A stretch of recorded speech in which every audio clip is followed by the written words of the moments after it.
Ladies and gentlemen, thank you all for coming this evening. At this time, I'll ask you all to please rise as we begin our meeting for November 13th, 2023, with a short prayer and then a salute to our flag. Almighty God, grant us the wisdom to make those decisions that are in the best interest of all of our residents. May the Heavenly Father of us all bless those who have given the ultimate sacrifice in service to our nation, and may He watch over and protect our servicemen and women now guarding the gates of freedom. Salute to our flag, please. I pledge allegiance to the flag of the United States of America and to the republic for which it stands, one nation, under God, indivisible, with liberty and justice for all. Thank you all. You may be seated. Jessica, statement of publication, please.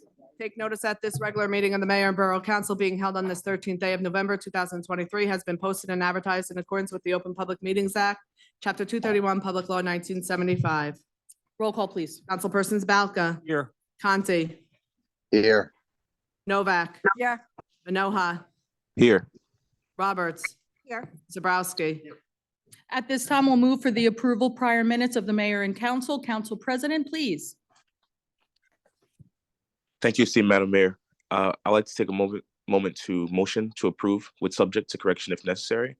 October 23rd, 2023, regular agenda sessions. Second. Roll call, please. Councilpersons Manoha. Yes. Balca. Yes. Conti. Yes. Can you just repeat for me, Vince? We couldn't quite hear you. Yes. Thank you. Novak. Yes. Roberts. Yes. Zabrowski. Yes.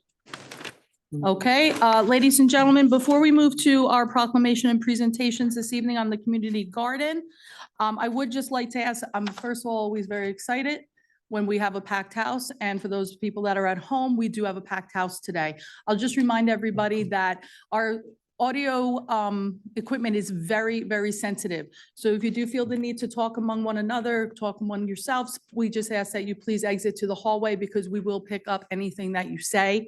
And oftentimes that drowns out what we have to say. So I appreciate your understanding in that. Please come on up. There's plenty of room up front. Nobody ever wants to come up front. It's just like in a classroom.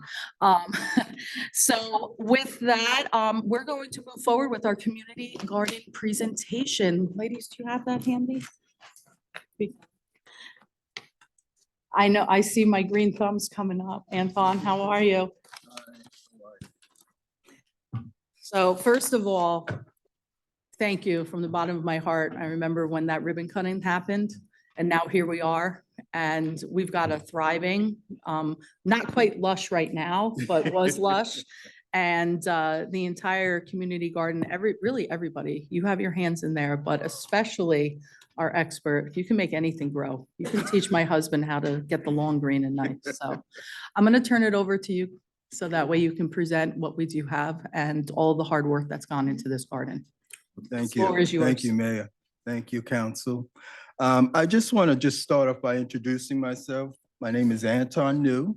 I am the co-chair of the Environmental Commission.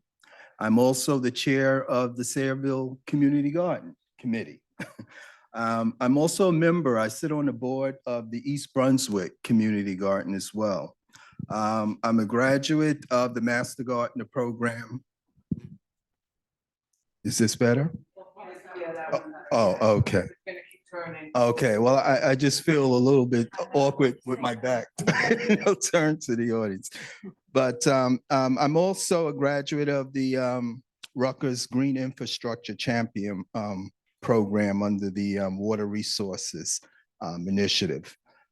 So just by way of introduction, I just want to go through some of those things so you know that when I come before you, I'm not, I know a little bit about what I'm going to present tonight.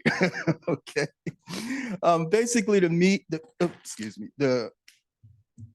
the objective for me being here this evening is really to provide the mayor, the borough council with somewhat of an update or status report, if you will, on the operations of this community garden. We actually are approaching our second year of operation, which we're very thrilled about. And it was quite of an accomplishment, I would have to say. definitely for the borough. Did you want to remind everybody how much we received in grant money to make that happen? Because it wouldn't be Oh, here without that grant. yes, yes. Sustainable New Jersey helping Yes, us. Yeah. Anjac, Sustainable New Jersey, we pretty much had close to a total of $15,000. It was one of the highest grant applications and awards that was received that particular year. And that came here to Saraville, first time ever. And we were very proud to receive that. And I will give a nod to previous Councilwoman Marr too, because she was instrumental in helping get that approved. And really the minimal amount of money from tax dollars at all, because really that grant covered your Upstart along with the Boy Scouts contribution for building those boxes. Exactly. Really a wonderful thing. Yes, yes, we couldn't have done it without that type of backing and funding. So Yeah. we were very fortunate to secure those funds. So we're very happy about that. That definitely pushed things along a bit for us. So here we are. And as I'm talking, feel free to look at some of those pictures, which really give a history of how we started, to where it was just vacant space. Unfortunately, the grounds of where Hurricane Sandy hit. But we, made the choice to beautify that space. Basically, the mission really for our garden is really to establish for the support of recreational community gardens for residents to grow their own produce using organic gardening principles. So that's something that I feel that makes us a little different than other gardens. We really stand by organic principles. So you can rest assured that whatever you grow, you can eat without any reservation. It is healthy with no chemicals. So that's pretty much a mission of ours. The garden consists of 42 garden beds. Okay, they come in sides of 4 by 8. So they're really, they can accommodate a nice size garden. We designed those beds to accommodate a depth of 12 inches. So this way we can accommodate some root type vegetables such as carrots, potatoes. So it accomplishes depth, which is what you need in a garden like that. As opposed to some garden spaces where you might find the beds are rather shallow. Our beds have the depth to really make it possible to grow anything you want. What are the benefits you think we bring to the garden space? Well, preservation of the green space. It provides an environment where residents work collaboratively to share gardening practices and techniques. So we learn from each other. That's the beauty of this space. Although I'm a master gardener, I learn from all the gardeners there as well. So it's really a good exchange. What I think is unique about our garden is we provide an educational component, which consists of several presentations on topics that vary the scope of gardening. And just to name a few, we start with seed starting, composting, what to grow, when to grow. We have food preservation topics, which help gardeners decide, oh, how am I going to preserve all those tomatoes I've grown? So we provide education on how to preserve those items. So I think that's what makes us unique in that way, because we provide an educational component. So it's where advanced gardeners and beginner gardeners can come together and really do something special. So you don't have to come with any type of level of knowledge in gardening. Actually, we really like to appeal to those that have no knowledge when it comes to this area. We like to think that our annual picnic that we have, which is towards the fall, when we close the season down, we have a picnic, which basically is like a potluck type of thing, which, I enjoy because we get a chance to sample the foods and dishes of all the gardeners. And it spans across all cultural. It's such a diverse type of setting. So we really appreciate that, to a point that we're looking to expand it to whereas we're not only going to have it in the fall, we want to have it in the spring as well. So, you know, it's a time where all the gardeners come together, and it's uniquely because not everybody's in the garden at the same time. So here's an opportunity for everyone to come together at the same time. We have, as I mentioned, of the 42 plots that we have, or the garden beds, we designated some for pollination. We designated a plot specifically for donations. So what we grow in that particular plot, we make available to the community. We've made various contributions to the adult center. Some of the food pantries in the area have also received some donations as well. So we're looking to expand on that in next year, where we'll have a day each week where we'll specify for the gardeners to put their food together from their plots to donate to the organizations that we select for that week. So that's something we're very proud of expanding. We've participated in Sayreville Day, which is an activity that we, you know, really didn't realize it would be a success as it was, because we started out with not knowing exactly what to do. So we came up with a way to, you know, entice the public, to educate them on what we're doing. And what we done is created a game, a trivia game, where we had garden questions, and the residents would come by, pick a question out of a hat and answer it. It was a way for them to learn about gardening, and we, in exchange, gave them a prize of a packet of seeds and gave them instructions on how to grow.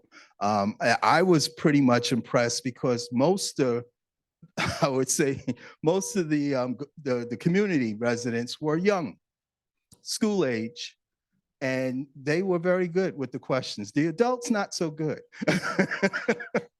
So it really was a good experience. So it gave us an opportunity to reach out to the public, let them know what we're doing. A lot of people didn't even realize we had a community garden. I don't know how many people here know that you have a community garden. You're okay, yeah. So this is why we felt this, you know, is necessary to be in those types of spaces.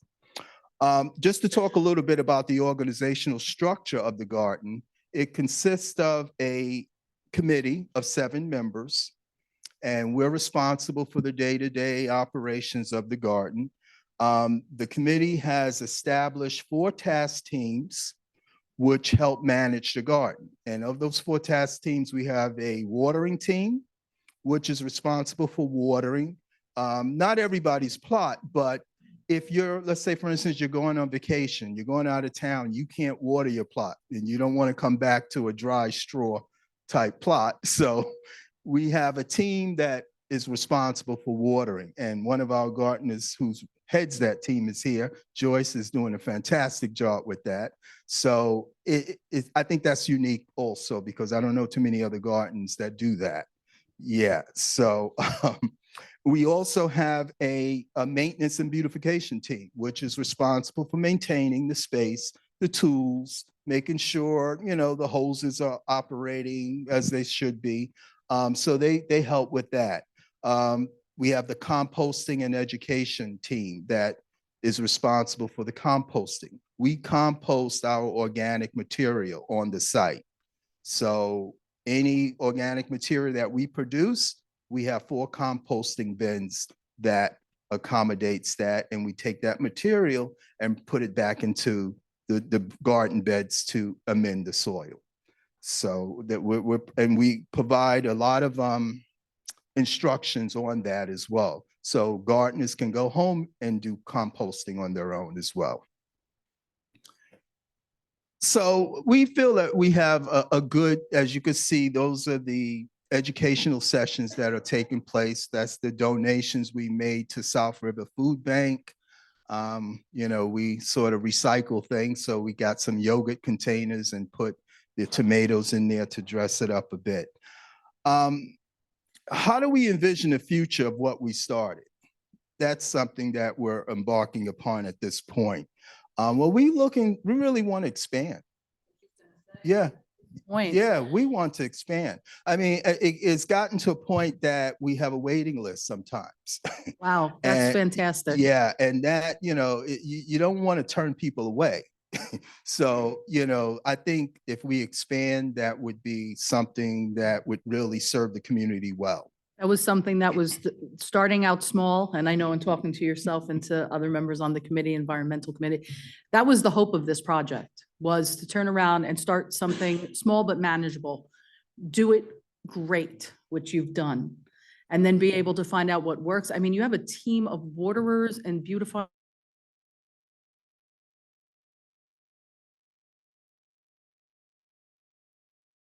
in this spot. It would only make sense to continue to grow this further. We've got the land, Yes, the land is there. So that would be beautiful. that is definitely our desire. Talking to our business administrator, Mr. Skarzinski, I know that eventually we have a big potential opportunity for rehabilitating that space over there. And you took a long time to find the right space, because this wasn't just about picking, no one's using this. You had to make sure that the soil was right. You had to make sure that there was going to be enough light, watering it. So there was a lot that went into this particular choice. Exactly. And I'm hopeful that we'll have more spaces available that we can do that, maybe in that same area. This is a highly visible community garden, not like other places when you go to other towns, they're usually tucked off. You don't see them. Here, you can't miss it. You're driving down MacArthur, you have right across from the football fields and the baseball fields. There we are. So let's start continuing that. Yeah, I believe, I couldn't agree more with you, Mayor. It's ideally located.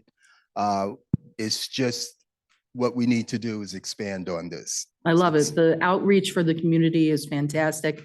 Small little spot, and look at how much you've done already.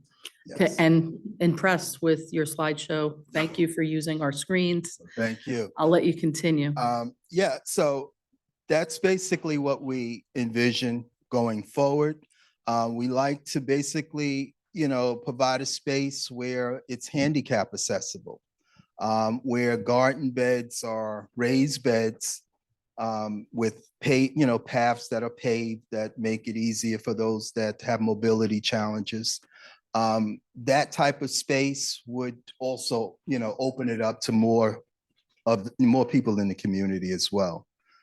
So we would like to see something like that as well. Sounds like you need a meeting in the very near future with the elected officials in order to see this vision to the next level. And also have your ass together, because we more than likely aren't going to see that same level of grant money coming through Sustainable New Jersey, but I think we still continue to try, because each year they offer different amounts. There's some community gardens that when we received our initial amount of money, that people were putting in for additional expansions. So smaller grants, smaller awards, but every little bit can help. Yes. So Yes. sounds, Exactly. is your team looking to meet then? I would definitely use Glenn in order to help get you together. Winter is coming, so that will give you time hopefully to prepare for what you need to for spring. Yes, well, Glenn, we're available. Just, you know where we're at in terms of our environmental commission meetings. I do, and I'll make it a point to get to the next one, and we'll drill down and get to the bottom of this. Looking forward to that. Looking forward to that. Well, I'm going to wrap it up. I just want to invite one of my committee members to come up to say a couple of words if I can. Of I like course. to, I don't want to hog up the stage. We are. But is your whole team here? I see a lot of your team, so we I have mean, quite a few of them. I So, mean, take a moment, please, and just committee, stand please up at stand least. and- Please and stand, be because acknowledged. this is,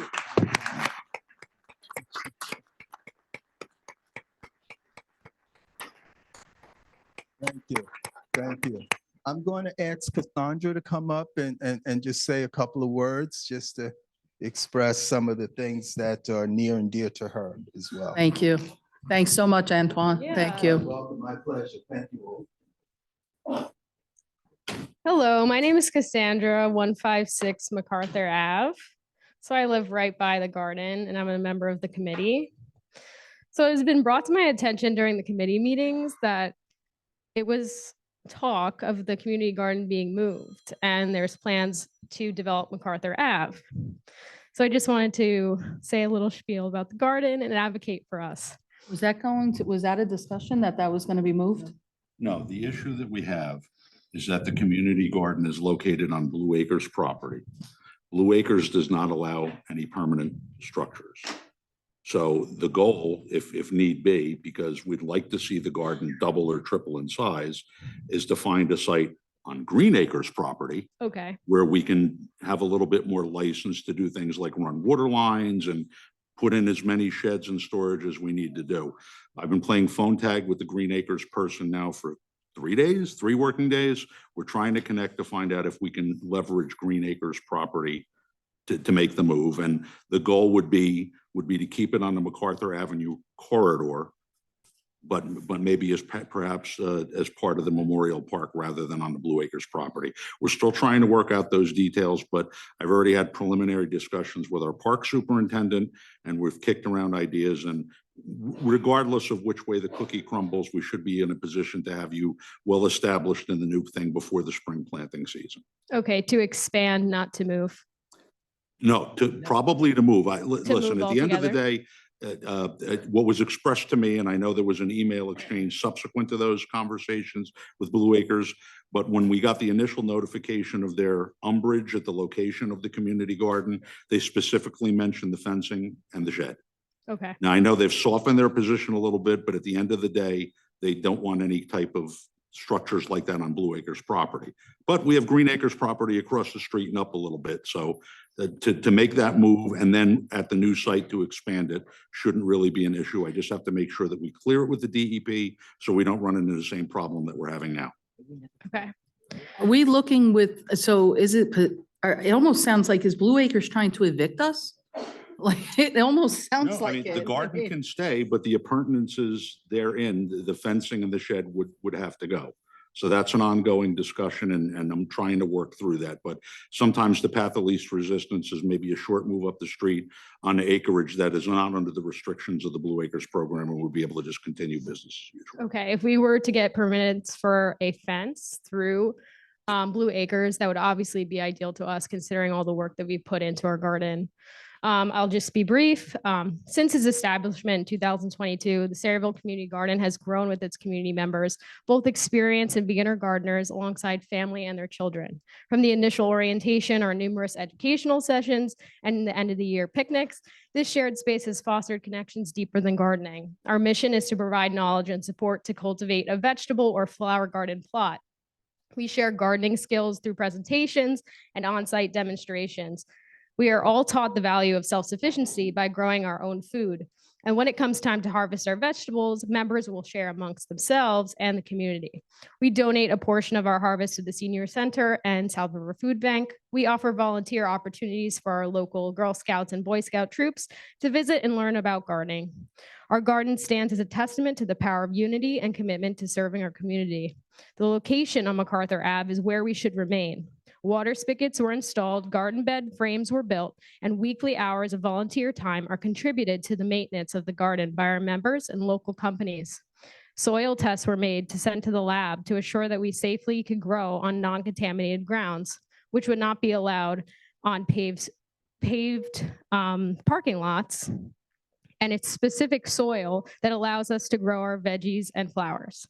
The location of the garden is also accessible and visible. We believe that the purpose of the garden fits with the plans for further development of recreational areas on MacArthur Ave.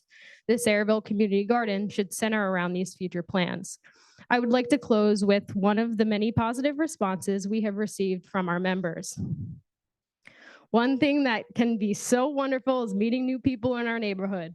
I have to publicly acknowledge my fellow gardeners. I might not remember everybody's name. I'm much better on last names because of the military, but our interactions were what made the greatest memories and what caused me to especially tell everyone and each and every one of you, thank you.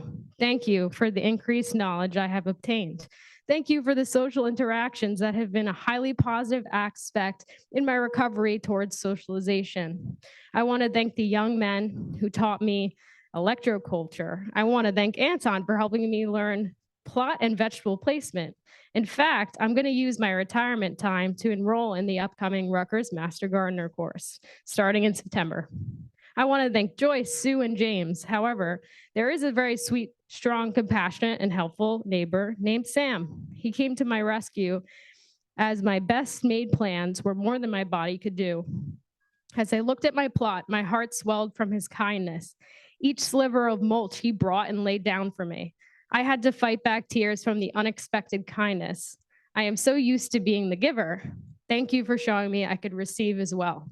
This garden builds not only a community, but our spirits to grow and renew what we seem to have journeyed from in the last few years. I will end here, but to all my new neighbors, thank you for turning an overwhelming life journey into a joyful one returning. You will never know how much your kindness, rapport, help, and communications meant to me as a veteran. Thank you.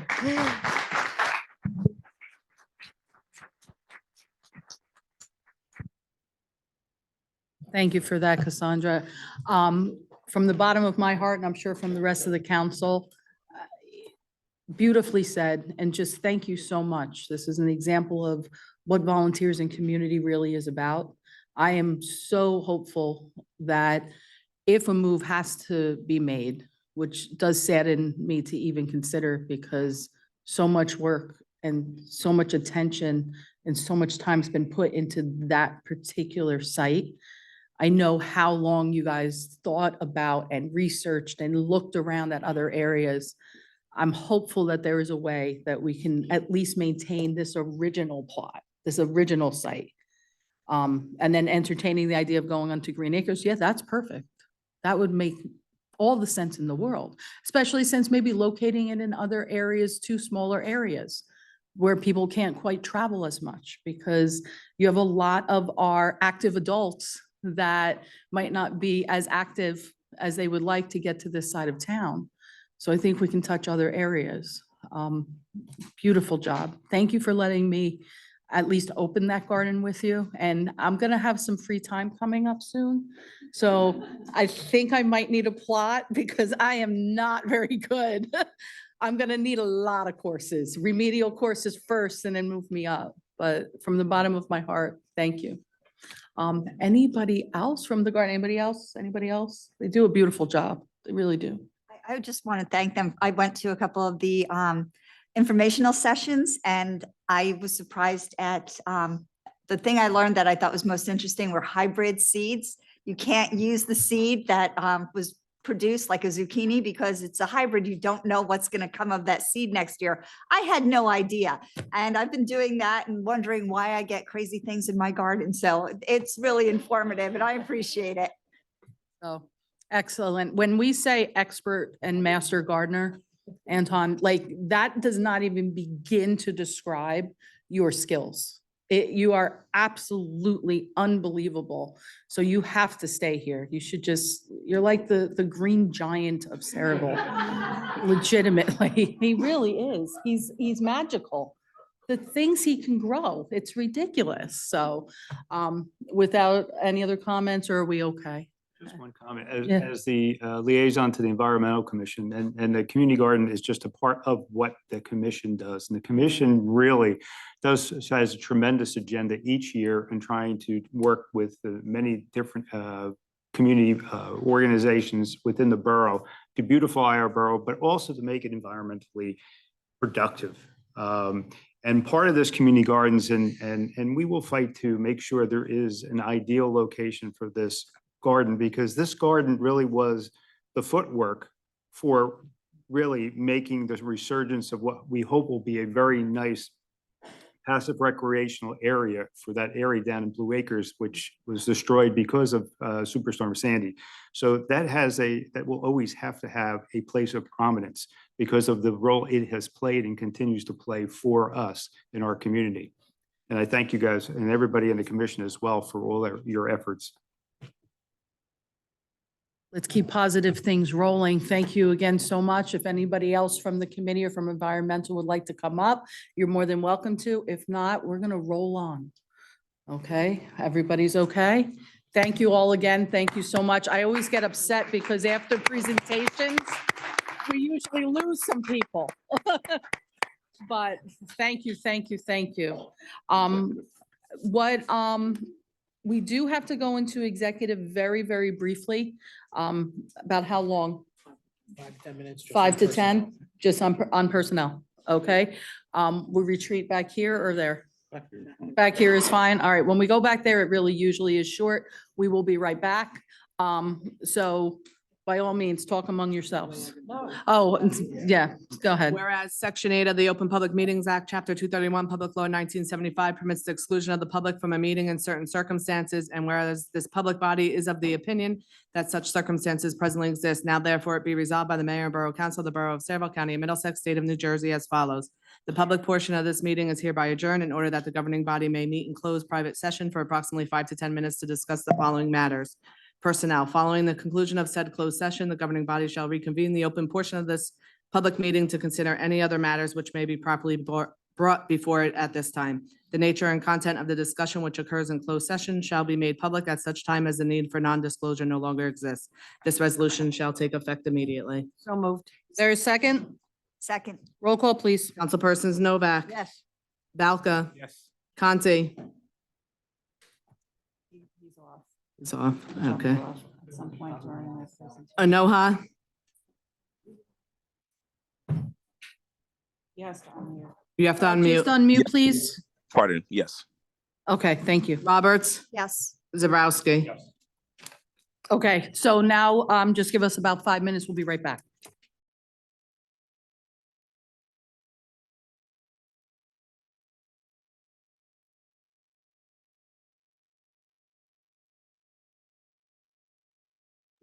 The second one may not.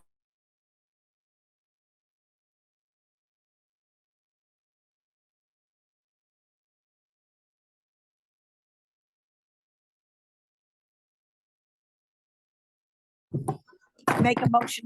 Go back and open. All right, ladies and gentlemen, I'll just give you all a few seconds to just find your seats again. Maybe the first time in history, we legitimately were back in under 5. So as long as we go in that room, you got a chance at that. I do need a motion to go back into regular session. We have a so moved and a second. Can we get a roll call, please? Councilpersons Novak, Yes. Balca. Yes. I'm gonna skip Vince. Anoha. Oh, he Yes. wasn't. Yeah, he's there. Roberts, Yes. Zabrowski. Okay, ladies and gentlemen, before we move forward with any additional, with old business, I do have a member of the planning board that is here and has asked to speak. I'm going to actually take liberties here as the mayor. I'm going to have that individual come up. I believe we have Anthony Sposato here to speak on behalf of the planning board in reference to their past meeting.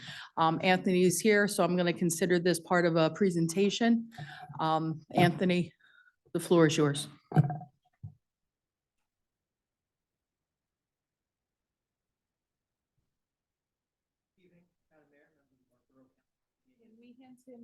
Yeah, I can't I hear can just him turn right it now. on. That would be helpful. Yeah, is that better than the? Yeah. The on switch is usually. Everybody in the back is okay, because sometimes that mic is good. We're okay? All right, go ahead. Perfect. Thank you again. My name is Anthony Sposato, 54 Washington Road. I visit the council this evening to discuss and offer recommendations on behalf of the Saraville Planning Board in specific regard to the proposed transportation complex situated on Cheesequake Road, block 28.01, lot 1.03. I want to begin this evening with a brief but crucial procedural history, which may help our residents and council understand why we are appearing before the council this evening. On or about October 11th, 2023, the Planning Board received a copy of plans from the Saraville Board of Education for the construction of a new transportation complex. The Planning Board learned that the Board of Education had sought review of the project by the New Jersey Department of Education as a capital project pursuant to the Education Facilities Construction and Financing Act. Upon review of all of the materials, the planning board was surprised to learn the project had already been approved by the department in a letter dated May 30th, 2023. From the planning board's investigation, it appears that on May 10th, 2023, the Board of Education submitted to the department the following documents via email: a completed checklist transmittal, a completed project application Excel workbook, a project schedule, a scope of work, along with a signed cost estimate, schematic drawings, a Board of Education resolution authorizing the project, a transmittal letter to the county superintendent, and a transmittal letter to the planning board. A referenced transmittal letter to the planning board was dated March 29th, 2023. That predates the submission resolution and the email transmittal to the department. The planning board never received the referenced transmittal letter. Furthermore, the non-educational school projects transmittal form that was submitted by the Board of Education to the department, dated May 9th, indicated that a copy of the transmittal had been submitted to the planning board. The planning board never received a copy of that transmittal until October 10th, 2023. Now, our review of the project is controlled by statute and administrative code, specifically NJSA 40:55D/31B, which I'm sure everyone here is familiar with. The statute says the planning board shall review and issue findings concerning any long-range facilities plan submitted to the board pursuant to the Construction and Financing Act, as long as it is in adherence to our master plan and such other elements of the municipal master plan as the planning board deems necessary to determine whether the prospective sites for school facilities contained in the facilities plan promote more effective and efficient coordination of school construction with the development efforts of the municipality. Our lawyers know what that means.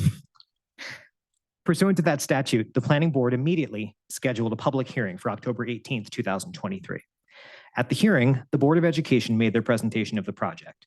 During the course of that hearing, the Board of Education's architect, Spiesel Architectural Group Incorporated, acknowledged the planning board did not receive the letter requesting a review of the project, nor did it receive any plans in March or May of 2023, as it indicated that it had to the Department of Education. Now, the Board of Education presentation was conducted by Spiesel and consisted generally of a description of the facility, its layout, architectural features, proposed hours of operation, vehicle capacity, parking, use, employees, and others. During the public hearing, I asked if the Board of Education had conducted a traffic study prior to choosing the location for the project. It had not. It is abundantly clear from the comments of our residents in the vicinity of the proposed project that traffic in the area is a concern, especially in light of new warehouses. The addition of over 70 school buses on a daily basis during prime driving hours will likely further exacerbate the traffic conditions in this area. Furthermore, the proposed location of the project is the site of a formal industrial use and was not rezoned. The property in question is subject to NJ DEP monitoring. The members of our board and public were of the opinion that before choosing the site in question, an appropriate environmental study should have been done of the property for the safety of the Board of Education employees themselves, using the site and the local residents. They had not. The planning board, having recently adopted the master plan reexamination report for Sayreville, where a prime consideration was open space and environmental concerns. We also felt that because the site in question would require the removal of almost 400 trees, that it was a particularly environmentally inappropriate site for this project. I asked this Board of Education, along with other members of our planning board, whether any analysis had been performed as to the project's compliance with the land use plan element contained within the municipal master plan and such other elements of the municipal master plan consistent with development efforts of the municipality. The Board of Education did not conduct such an analysis. One member of the public informed the planning board that he had advised the Board of Education 4 times of its obligation to present the project before the planning board. According to the member of the public, the Board of Education took the position that it was not required to do so. The statute is clear. The Board of Education shall present. As a threshold, the planning board notes the Board of Education did not comply with the code. The Board of Education failed to submit the application for the project to the planning board no later than the date the BOE submitted the application to the department. Troubling to our board is the allegation that the Board of Education may have been notified of but ignored this requirement. Pursuant to the statute, it is the recommendation of the Sayreville Planning Board that the proposed site for the project was not chosen based on sound planning principles as outlined in the Borough of Sayreville Master Plan. Specifically, the legitimate concerns of the residents and planning board members as it related to traffic, open space, and environmental concerns and impact were not appropriately addressed, nor were they considered. The Board of Education failed to satisfy the planning board that the project is informed by and consistent with at least the land use plan element and the housing element contained within the municipal master plan. Don't glaze over, I'm almost done here, I promise. Therefore, it is the unanimous recommendation of the planning board that the department rescind its approval of this project.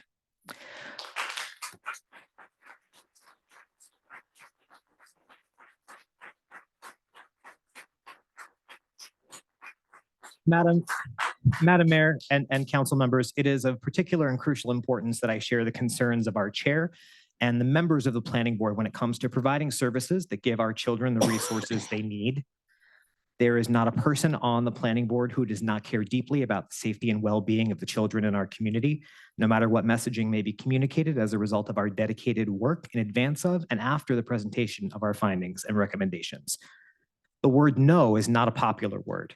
In some instances, it may not even be a familiar word.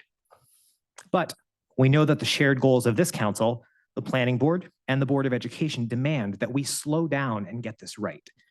The Board of Education did not.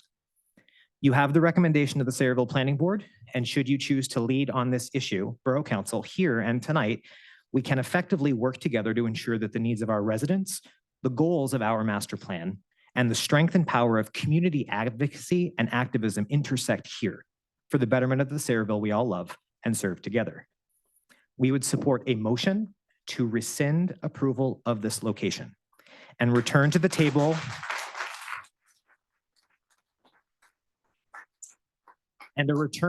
together in collaboration with the Board of Education and with full and total transparency for Sayreville residents to help find a location that best serves all of those involved in the project. Those are our recommendations. Thank you for your time and consideration.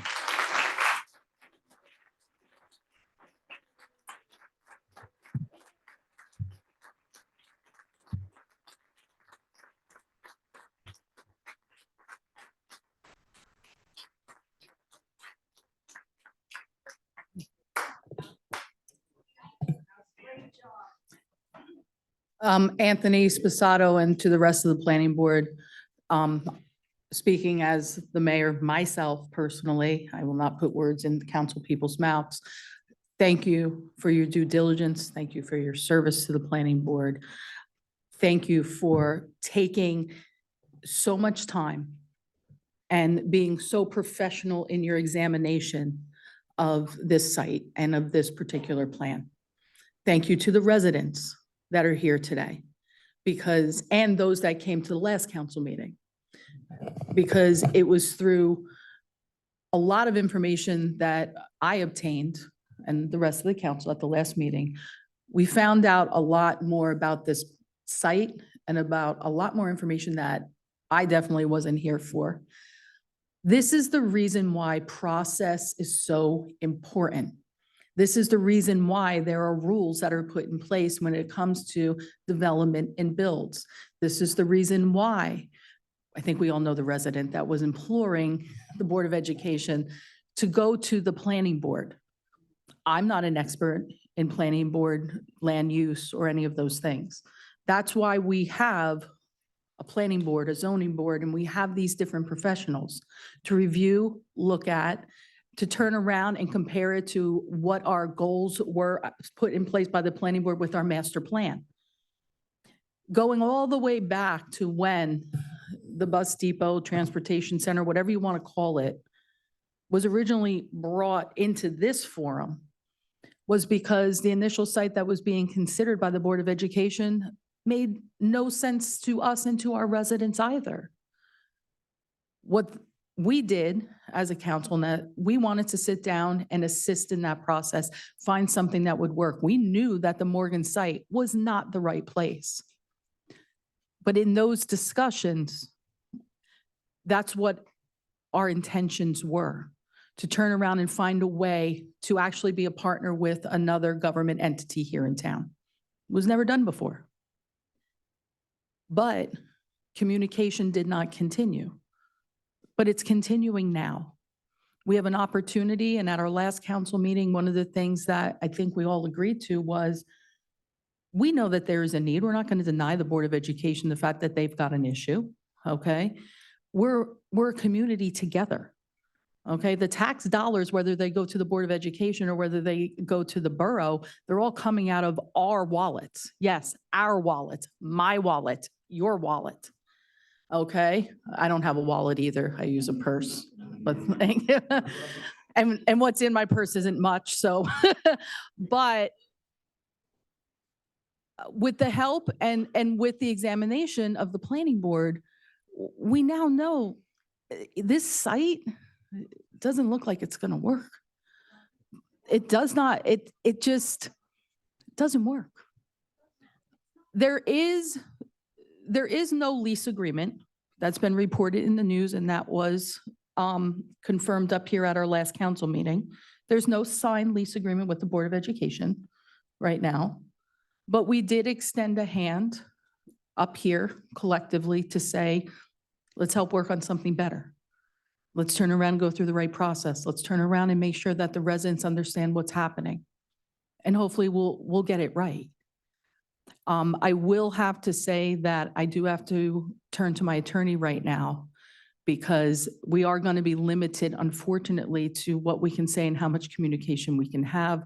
We have received communications from the Board of Education, within the last, within the last 4 business days. We did receive communications from the Board of Education to the borough. So I am going to defer over to our attorney right now.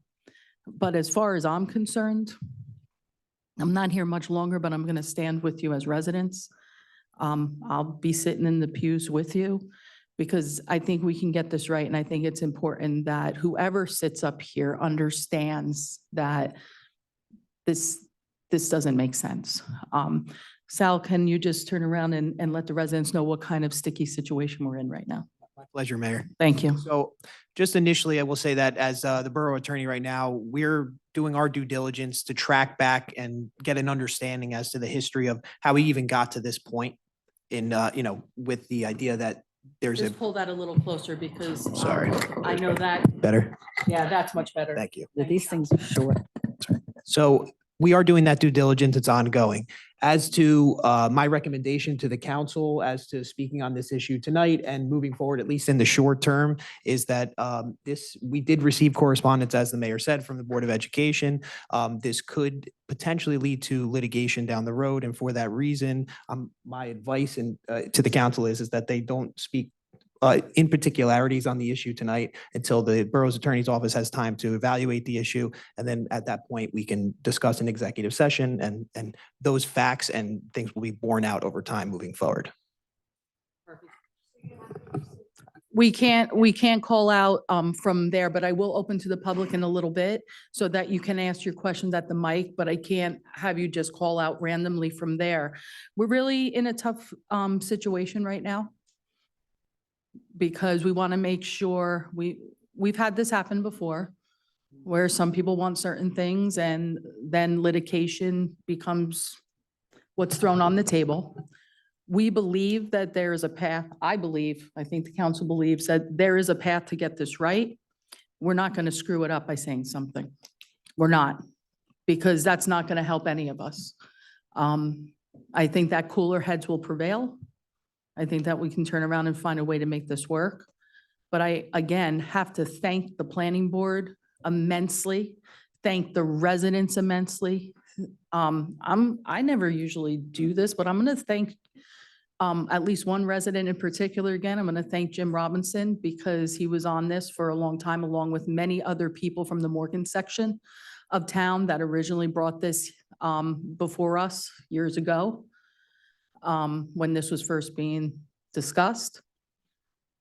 This is what makes This is what makes Saraville great. This is what makes Saraville work, is when we all collectively get together and we turn around and listen to one another. We're in that phase right now. Just because right now our attorney is saying that we can't speak directly to you for opinion, don't think that that means that we're trying to hide anything or we're not being transparent.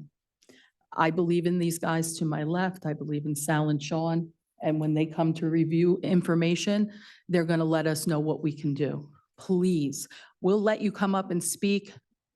You can turn around and tell us vehemently how much you disapprove of this site. Whether we say it verbally, you'll probably be able to guess how we feel. Don't think that our silence on the matter is that we don't believe in what's being said. We want to do what's right. We want to protect ourselves. Anthony? Well, I know the residents are always guessing how you feel, Mayor. I know, right? You're very, you're Like very I'm- shy on the dais. So, I do want the residents to know that the document from which I was just reading was transmitted to the Department of Education today. It So was. the planning board has sent official notice to the Department of Education that we want approval for the project rescinded. So Okay, yes, we were supportive of a resolution and would continue to be supportive of a resolution, but certainly understand the borough's position when it comes to potential litigation. But I do want the residents to know that from the planning board perspective, we have transmitted those documents to the Department of Education and are seeking that they rescind their approval of that project. So while things develop here on this dais, they are working behind the scenes as well. thank you. Again, I have to tip my hat to our planning board because you're really doing exactly what you need to do. That quasi judicial board in which you are, that's why you need good members on the planning board. That's why you need to make certain that you're paying attention also as residents to that board and to the other boards.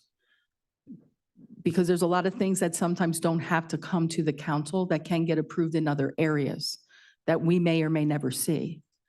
And I've said it, my time here is very limited. 2 more meetings, 2 more meetings. That's all I have. So come up as often as you want, speak as often as you want. I am hopeful that the next administration that sits up here will also be very open to what you have to say. I know that Councilman Zabrowski, you're still with us. Congratulations. Mr. Balka is still with us. Councilman Anoa, who is online, he has heard everything. Go back and look at our previous meetings to hear what they feel.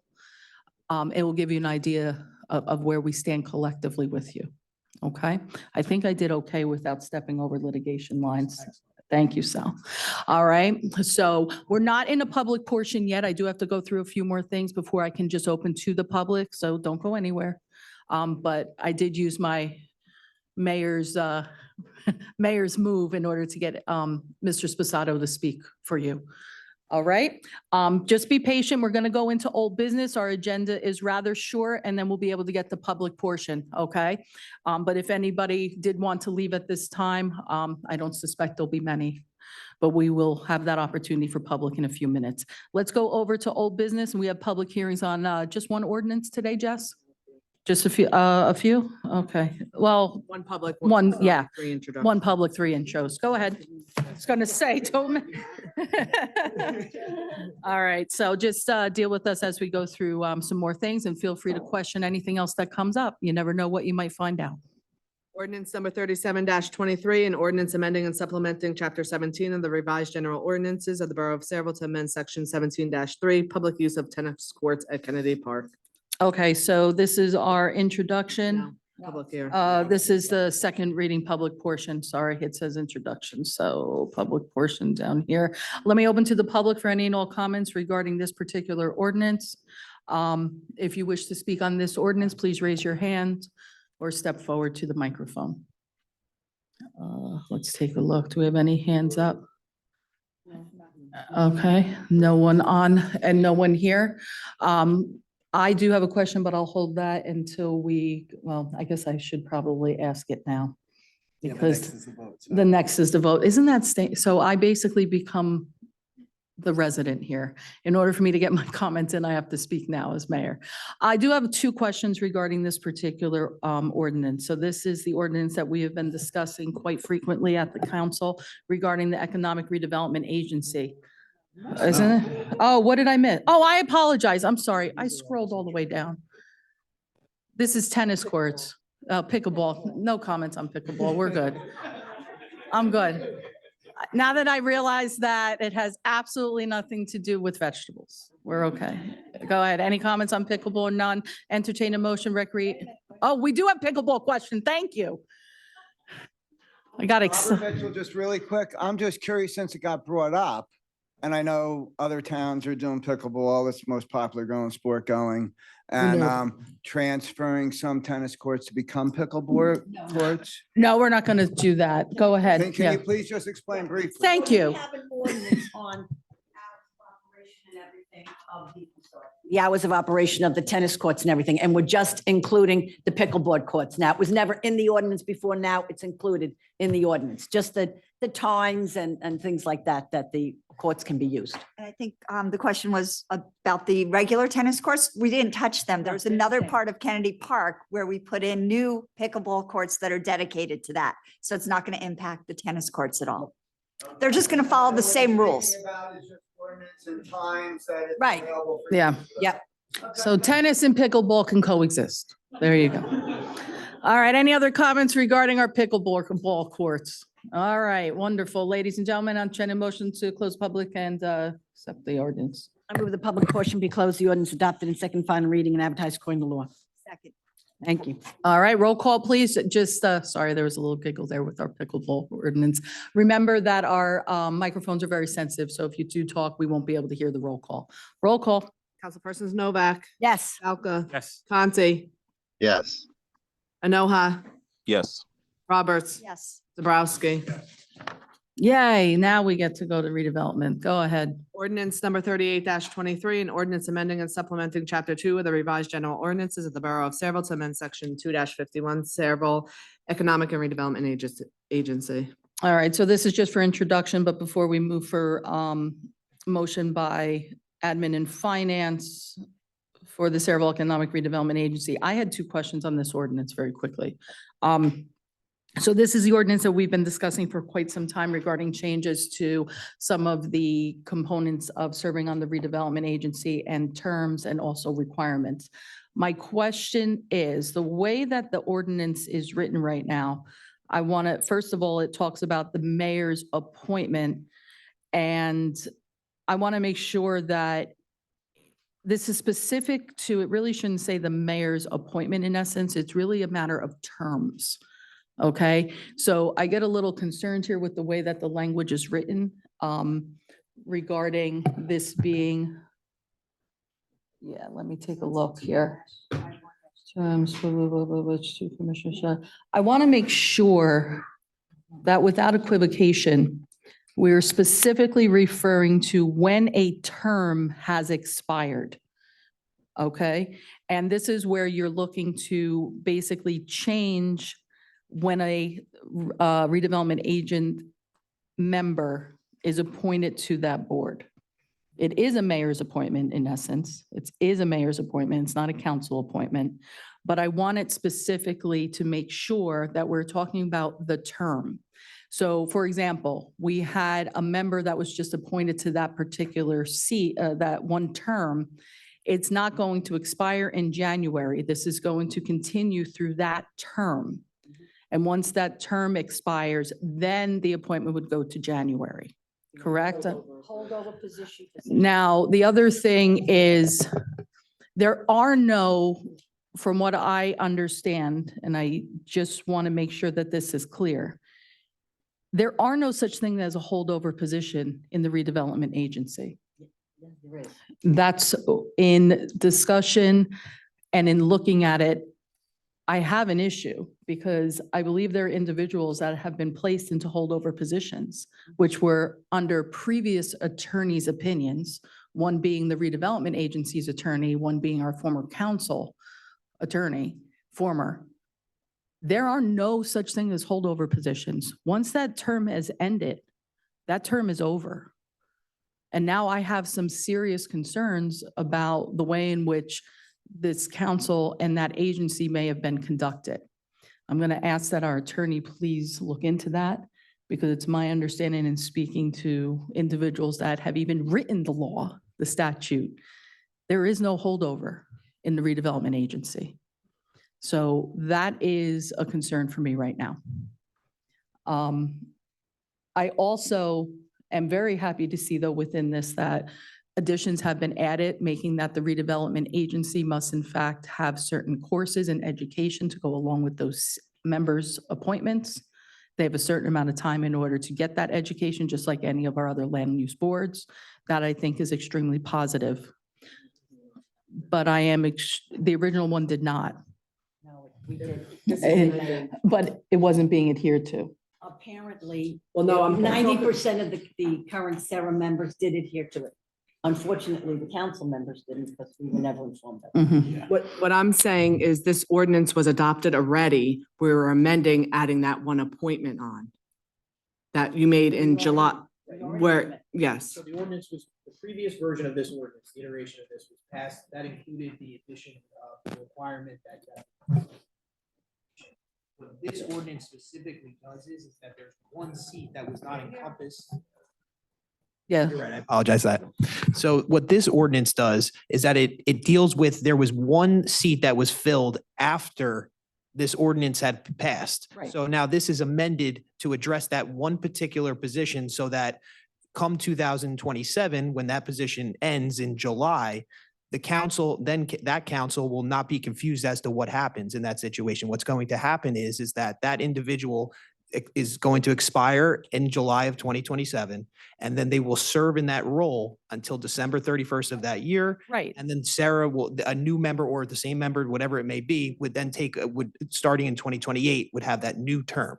So this is just addressing past issues about when appointments should be and when they should be expired. And so this is going to address that. So come 2028, it'll be a clean slate. Everybody will be on the same path as to when you expire at the end of. Everything will be jacked by And that's, 2028. and that's why I wanted to put that on the record, because while it's something that we read, I want it formally said here verbally, because there are a lot of things that get lost in the soup, lost in the sauce multiple years from now, when that appointment comes up.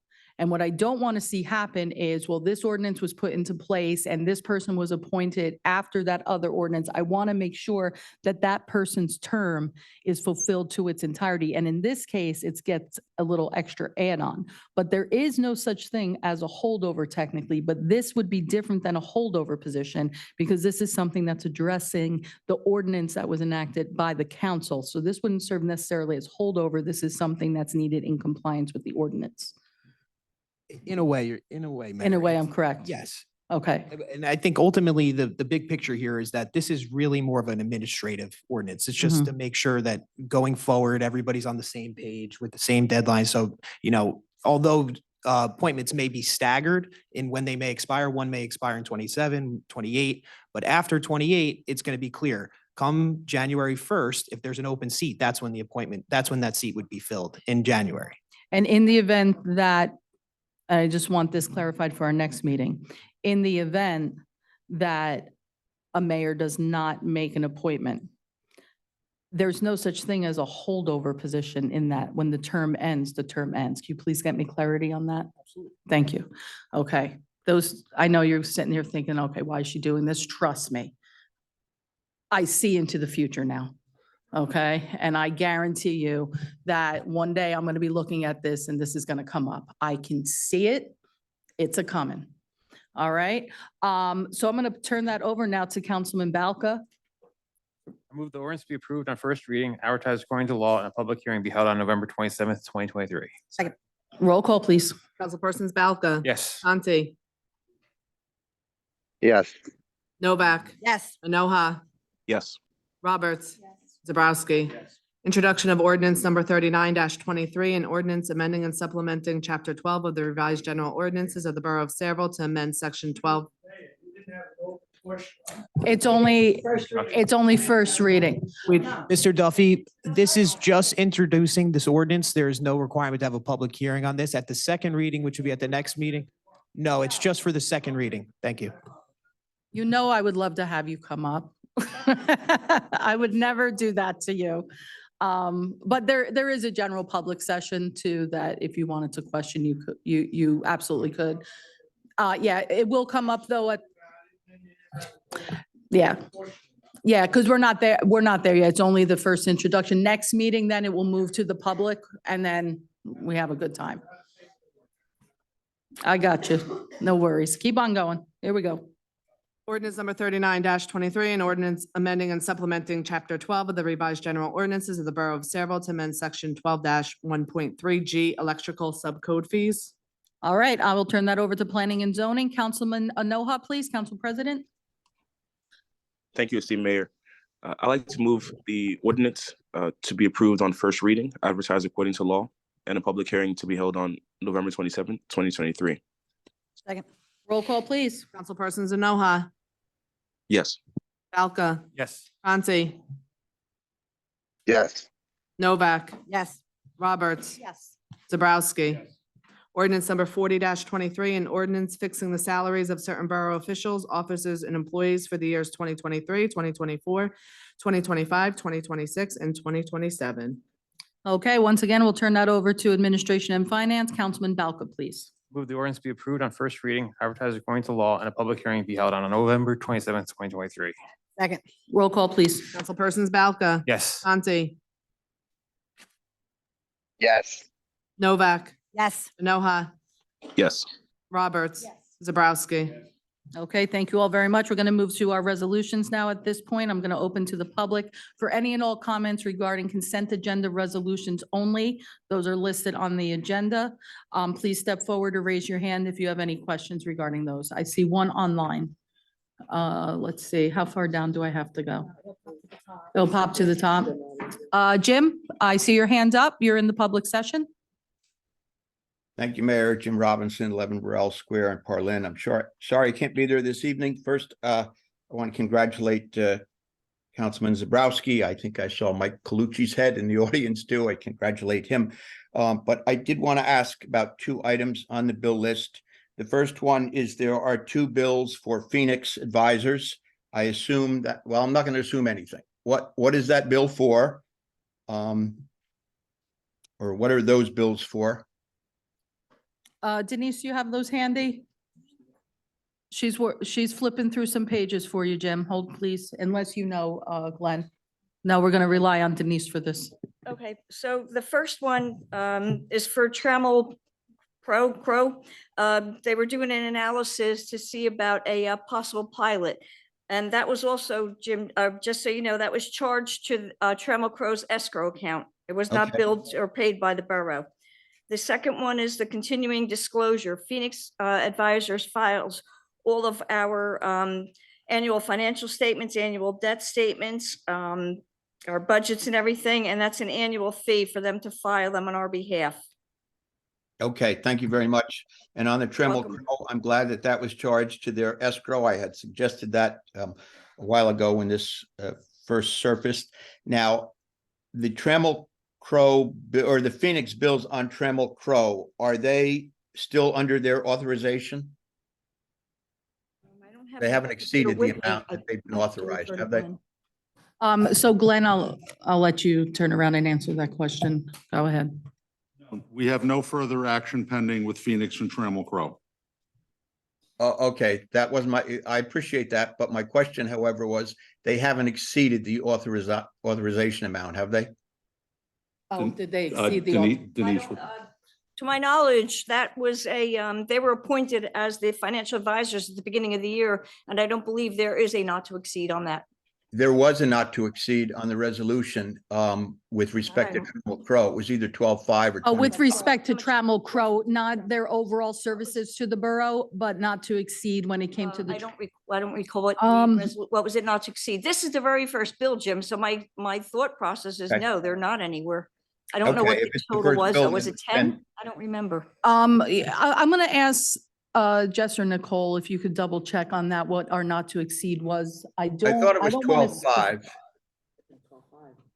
Was it 12.5? That's my recollection. We'll get a conference. Yeah, that sounds familiar to me, but I hate trying Okay, to recall. And Phoenix is doing no more work on the Trammell Crow pilot, is that correct? That is correct. Okay, and that report, has that been made public yet? Mr. Robinson, this is limited just to the bills at this point. If you, or any portion of the consent agenda, if you'd like to raise those other issues in public comment, you're more than Okay, welcome to. thank you. Then my next question would be the JCP&L bills. I think there's about $40,000 worth of bills to JCP&L. Not this month, but this period. Any of those include streetlights? So I'm glad you brought that up, Jim. I think some of them do include streetlights. How much, Denise? There was what, 16, 17, 18, 23. Roughly about 32,000 include street lighting, Jim. And one of the things we did at the last meeting, Jim, I don't think you were here though for it. Did you miss the last meeting or the meeting before? I was at the last meeting, but I didn't stay for the second meeting. For the second meeting, I don't know if you had heard, we had kicked that over to Sal. I don't think you were here. I think it was Sean. He was going to research for us if we can turn around and do a stop payment on anything relating to our lighting. Since then, Glenn, did you get a most recent update from our friends at JCP&L? As of this afternoon, they reported that 100 streetlights had been repaired, and they hope shortly to have the balance done. They've brought in a third-party contractor to assist them in getting it done in an expeditious fashion. What were we, approximately 300 plus out at our I last? think it was 170. 170. I think our initial, when we first did that, was 300. So they've been working down, I know. So now we're still looking at about another 100, you said? About 70. And no additional cost is going to be incurred by the borough, that they brought in a third party to turn around and do these corrections. Wonderful. Jim, you have anything else? I have nothing else. Thank you very much, Mayor. Thank you very much. Anybody else have questions regarding our bill lists or anything else on our resos? Wonderful. At this point, I'll entertain a motion to close the public portion and accept the resolutions. So moved. Second. Roll call, please. Councilpersons Novak, Yes. Balca, I will abstain on number 2023-295. Yes on the rest. Conti, Yes. Anoha, Yes. Roberts, Yes. Zabrowski.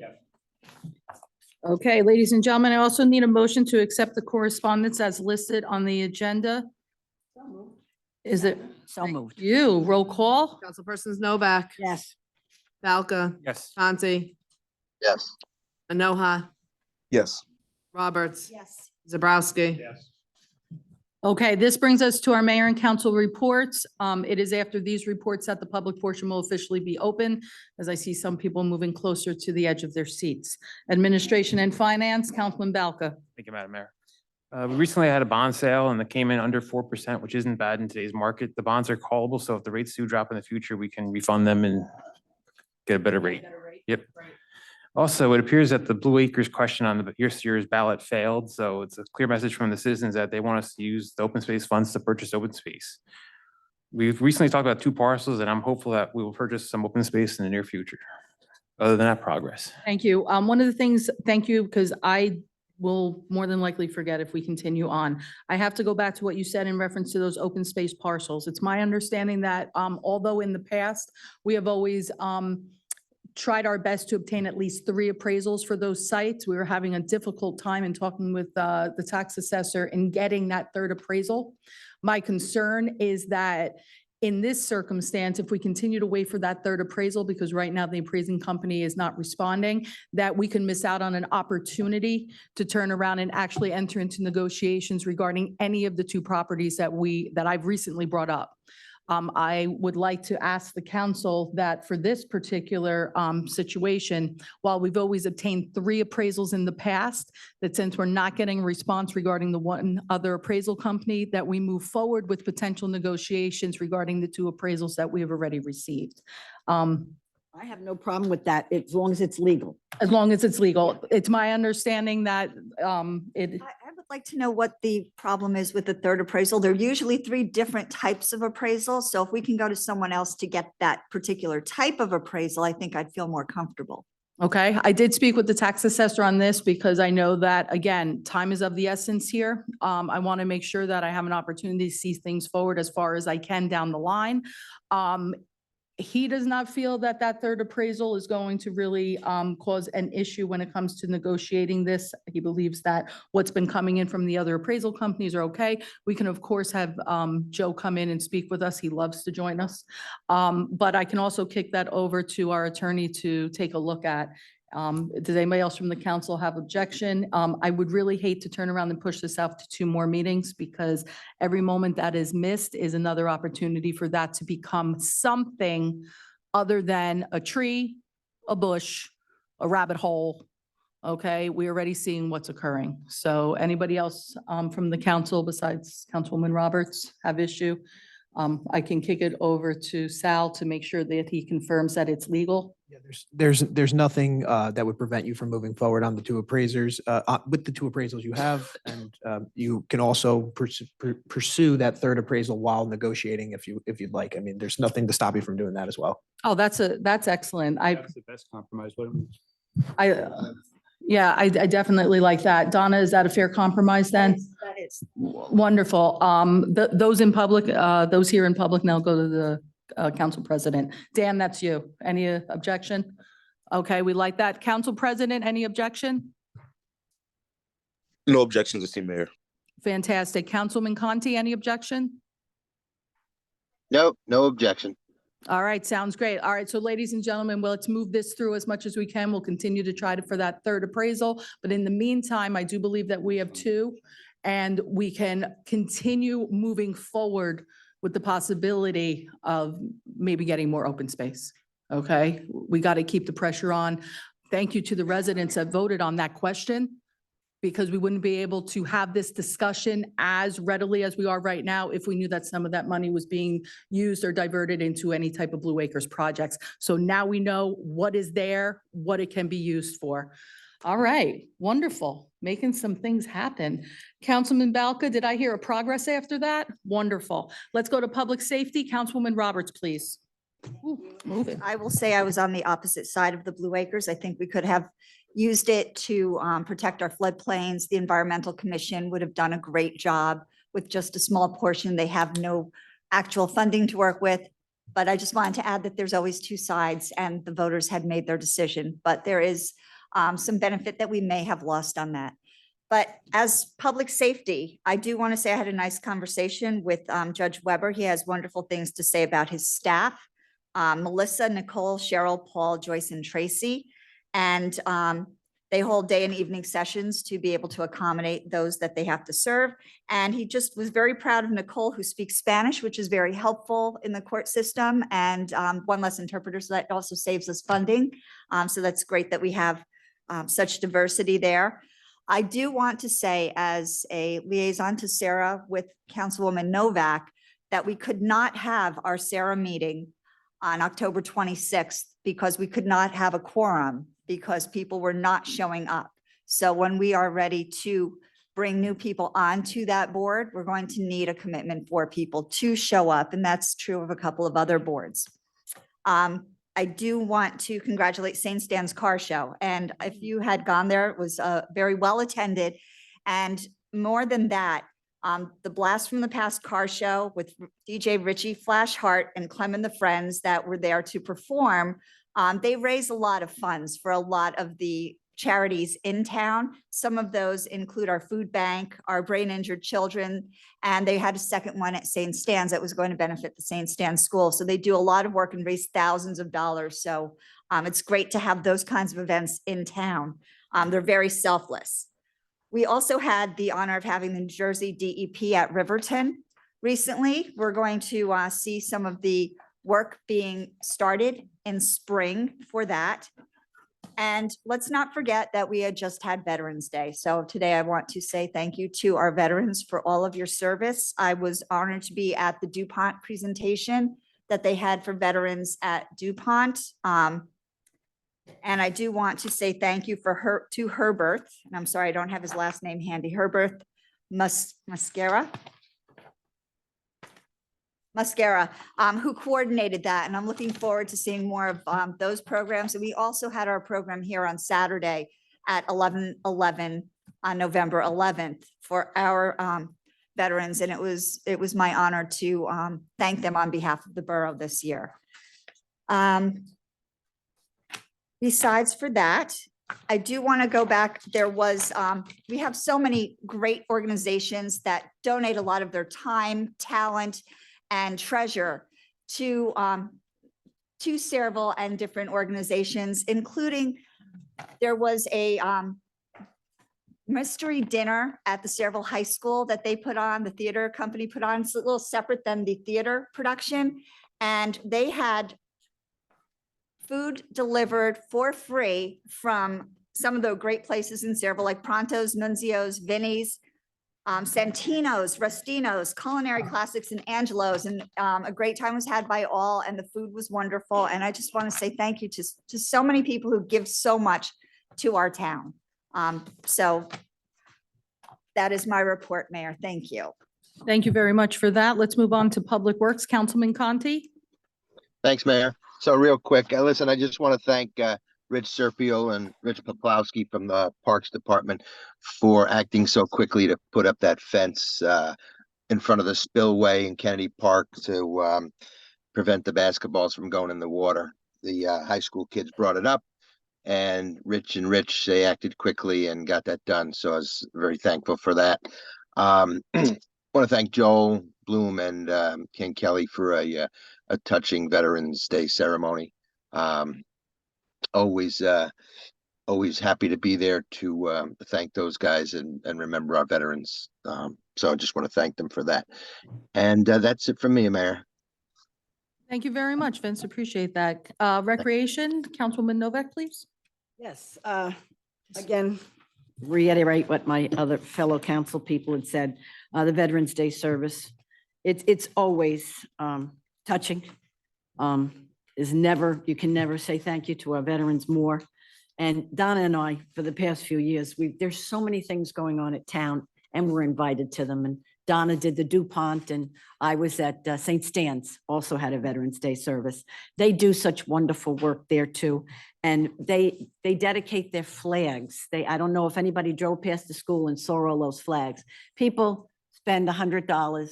They have a flag done, and it's in memory. And the St. Stan's uses that money and gives it to the Veterans Home in Menlo Park. So it's for the school, but they also do so many things for the veterans. And again, you can never say thank you to the veterans enough. Everything that we have is due to their service. I'd like to remind everybody that we have our Parade of Lights on December 3rd. It's always a wonderful event. Hopefully it won't be too hot or too cold. We've experienced both of those over the years. And December 7th, Pearl Harbor. Again, another time to thank our veterans. That is a very, very touching ceremony.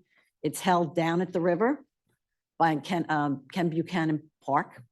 And if everybody can go, that's always at 7:40 in the morning. It starts at the exact time that the first bomb dropped in Pearl Harbor. Other than that, Mayor, progress. Thank you very much for that. We're going to move over to Water, Sewer, and Environmental. Councilman Zabrowski. Thank you, Mayor. Just in interest of brevity, won't go back to all those other thank yous because I think we've covered them. There were two quick ones that I did want to mention. One was our trunk or treat, which I gotta say, Brian and his crew and all our volunteers, there was 3 straight hours of children parading in their costumes with DJ music and everything else. It was 3 solid hours of giving out candy and having a really safe holiday event for all our community. It was tremendous. It really was tremendous. And second of all, thank you to Jen Krasinski and her staff, as well as the seniors or active adult clubs that are at our seniors center for their Halloween program as well. It was a great event. I enjoyed serving. Other than that, progress, Mayor. Thank you. Thank you very much for that. Let's move on to Planning and Zoning. Council President Anoha, please. Thank you, esteemed Mayor. From the planning and boarding standpoint, I want to take a moment to thank Mr. Sposato and our members of the planning board, more specifically to the representation today in terms of the recent planning board's decision on our recommendation towards the Board of Education's transportation complex, and just over the course of the history so far on our perspective towards reflecting the concerns of residents towards, the environmental concerns, traffic, open space. Of course, the list seems to be getting longer and longer. But I'm glad that the recommendation that was presented today was unanimous from the planning board, and I'm looking forward for the planning board to continue to work with the borough and hopefully the Board of Education and perhaps even other governmental bodies and authorities to see how we can reach an appropriate resolution for our residents and for our borough and our students especially. Beyond that, we're looking forward to more sites and more applications in our upcoming meetings, and I believe that there'll be progress in due time. Thank you, Madam Mayor. Thank you very much for that, Council President. That leaves my report. So we've covered a lot already today, so I'm just going to keep this as brief as I can. I will say I had the opportunity to actually participate this year in the middle school's Veterans Day celebration. It was really powerful to me because I had the opportunity to actually hear what our students, our middle school students, our 6th, 7th, and 8th graders had to say about Veterans Day and be a part of that moving tribute.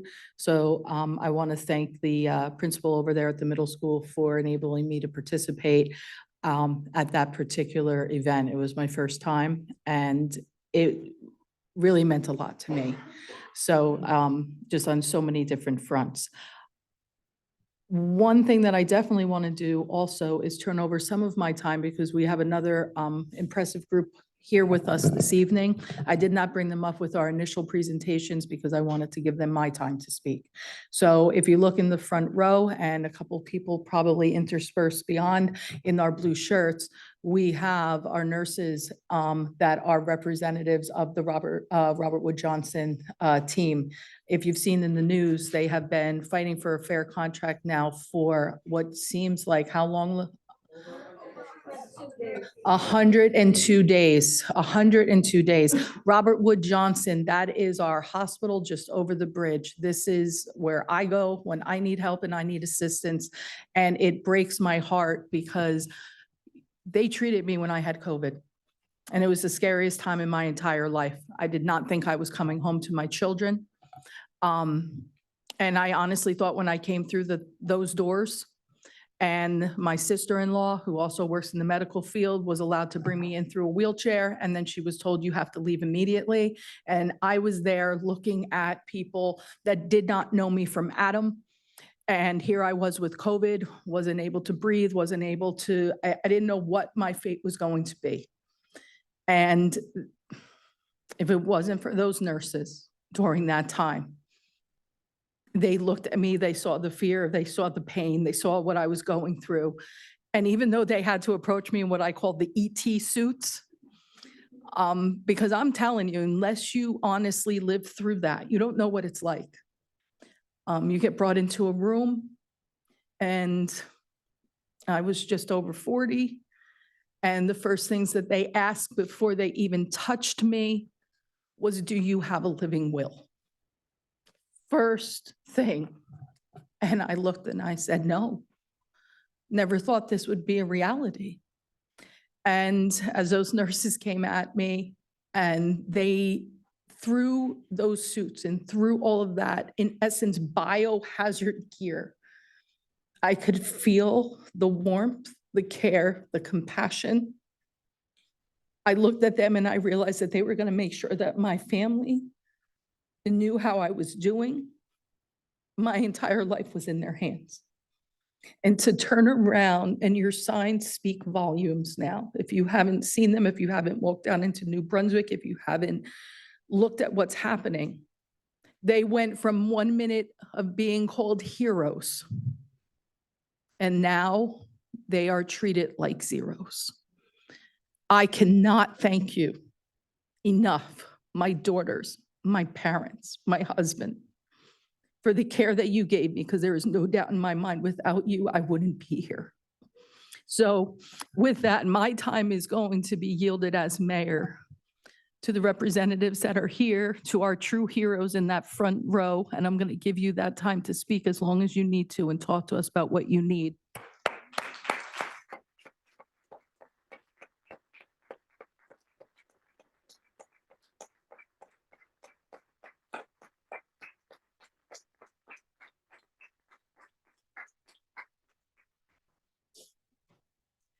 So, hello, my name is Kirsten Zanikis, and I'm actually a resident in North Brunswick, but I'm here on behalf of everyone at Robert Wood Johnson University Hospital because what we're dealing with is not limited to one hospital or one community. We are looking for statewide change. So I know we've heard a lot of speeches. I know people get tired at this time of day.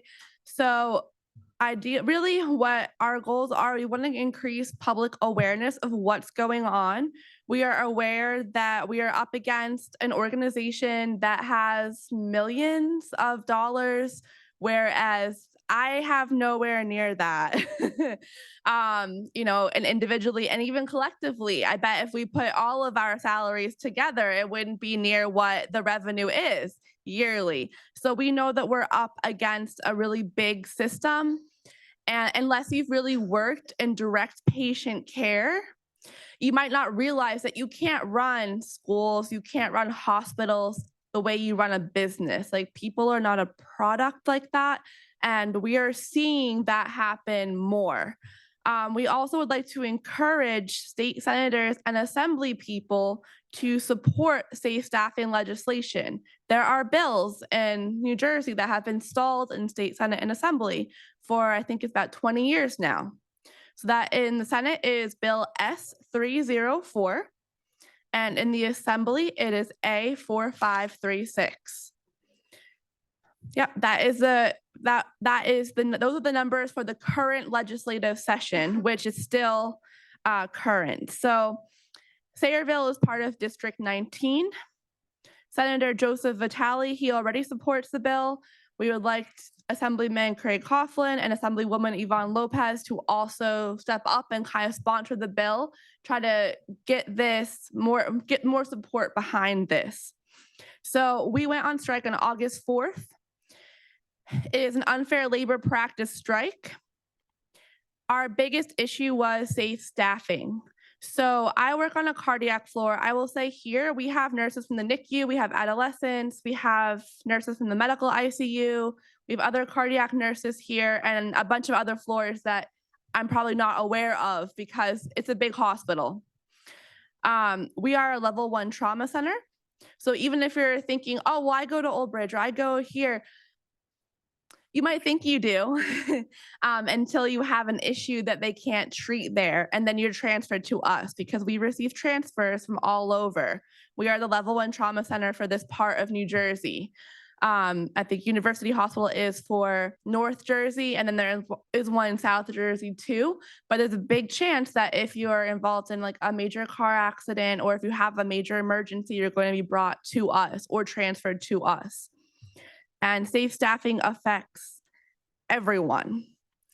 We were asking for essentially for a lot of us on the floor, 1 fewer patient per nurse. So oftentimes at night, I'd be having 6 patients and really we wanted to cap that at 1 to 5 for like my floor, for example. The ICU obviously deals with different ratios. Pediatrics does deal with different ratios, but the increase in what we're dealing with affects everywhere. I work on a cardiac floor. So we take care of people post cardiac catheterization. We take care of people post pacemaker or ICD. Heart arrhythmia, such as atrial fibrillation. I'm sure you hear ads for that on radios. That happens more and more as we get older. It's a very common arrhythmia. And so that's a big part of our patients.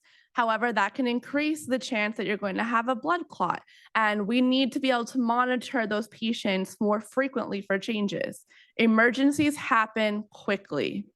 I had a patient code in front of me over the summer.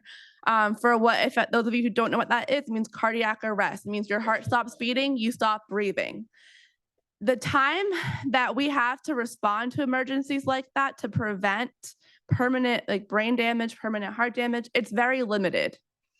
And if you can't get to your patients in a certain amount of time, their chance of surviving decreases significantly. And we don't want that.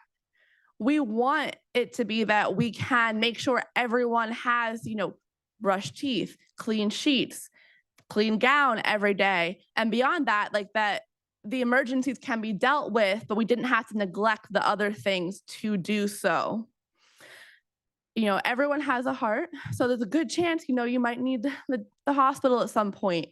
But other floors need it as well. The NICU deals with the very, very small, very fragile population, the very premature babies. They've had babies 24 weeks, 23 weeks, and you don't want, if you're the parent or the grandparent, you don't want to think of the nurse having more than one, I'm sure, even because you know how fragile that life is. For any parents out there, I'm sure you experienced even having one baby was a lot of work at times. And then there's nurses here dealing with, two really fragile babies that you can't even touch all the time because they're that fragile. People in like labor and delivery, obstetric emergencies happen very quickly. There's no reason why in a state like New Jersey, we should have a relatively high maternal mortality rate. There's no reason why. We have the resources, but it's clear that there's a gap somewhere. We really want more communities just to be aware of this and to support us and what we're doing. There had to be legislation put in place called EMTALA, which is the Emergency Medical Treatment and Active Labor Act, that would ensure public access to the emergency room and to be able to be given stabilizing treatment so hospitals wouldn't dump people or turn you away for not being able to pay.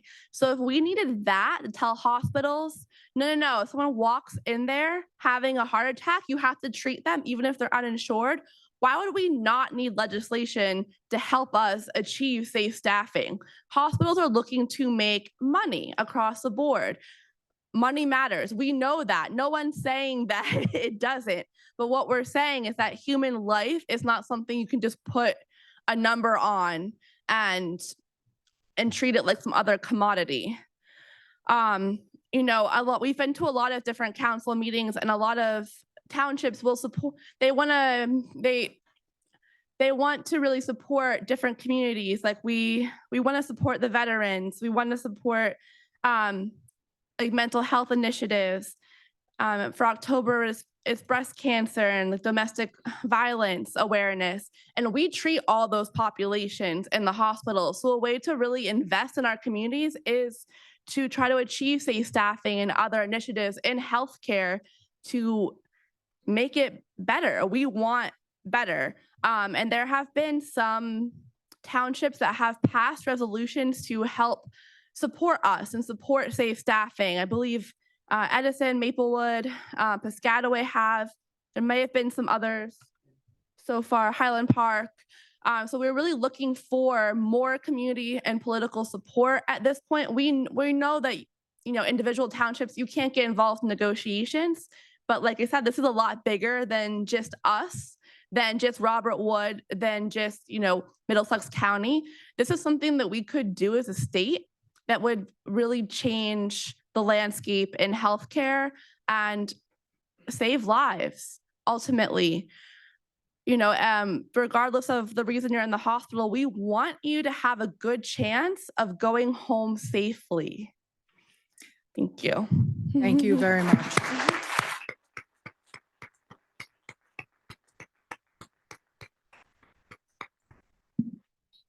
Good evening. My name is Travis Regias, and I'm from New Brunswick, New Jersey.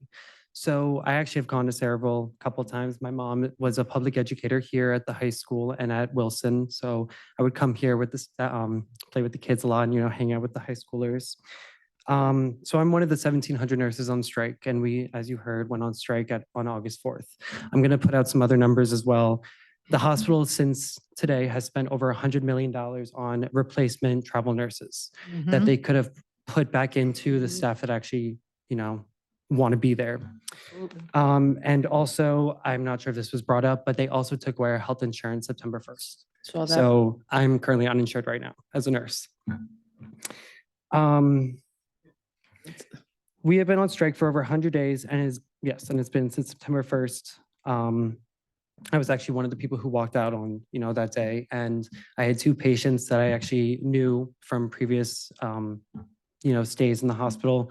And I had to walk out on them because, I couldn't deal with unsafe staffing anymore. So I'm typically an ER nurse. I was in the ER for 3 years, 2019 to 2021 with COVID. And I was a new grad nurse, so just got out of college and went straight into the ER, which is, my love. It was trauma and everything. I don't do ER anymore because towards the end of my time there, I would get 8, 9 patients for 12 hours. Now, 8 patients, the normal for maybe an ER is 1 to 5. And when you keep adding an extra patient on, it increases the mortality of the death by 12%. Now, I do the night shift, so 3 in the morning, 4 in the morning, I would call my significant other, I would call my mom and start crying because you cannot take care of 8 people in 12 hours. These are patients who range from being alcoholic drunks to traumas, strokes, you name it, everything. The sickest of the sick come to this hospital. I'm sure everyone here supports safe staffing. It's a no-brainer. However, there's more to supporting it than just saying you support it. It's where we come in with these resolutions. Now, like she said, other towns have passed these resolutions. This is not something to have you guys be involved in union negotiations or union affairs. This is becoming a public health crisis. I don't know if you guys saw with Bernie Sanders coming here, doing a public hearing, he compares this to a public health crisis. It's not that we don't have enough nurses in New Jersey, it's we don't have enough bedside nurses to do direct patient care. When you don't have that, the ratios go up. Now, in the ER, when I've had 8 patients, I've had to take care of people who have active chest pain, where you don't know if they're going to have a heart attack or not. And it's not fun deciding who you're going to take care of first. I was told to decompress the ER because the ER would get up to over 100 patients in the adult side. And I was told to focus on your sickest patient. Now, if I have a patient who's actively withdrawing from alcohol, who's seizing, and then I also have a patient who's ripping off their BiPAP and their O2 sats going into 80s, who do I take care of? On top of the grandma who soiled herself and is trying to get up and now could fall and is on blood thinners. Who do you take care of first? You don't take care of anyone because no one's getting fair treatment. I went up to the medical ICU because I thought that'd be easier.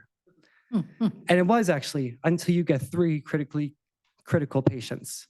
3 patients were intubated. Now, during an ER or ICU shift, you have to reposition everyone 2 hours to prevent bed sores. Imagine doing that for 3 patients on top of bathing, on top of charting, on top of rounds, on top of medication passes.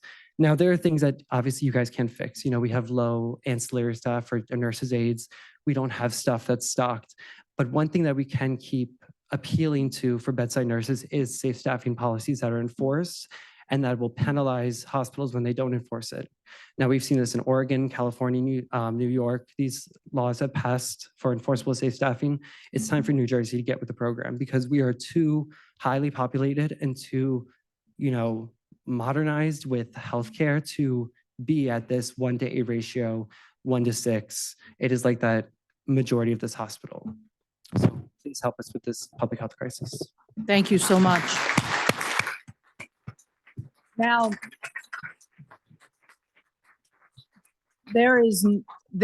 I'll let you come up. Wanted to add something. My name is Robin Reed, and I was a teacher here at Wilson at the high school.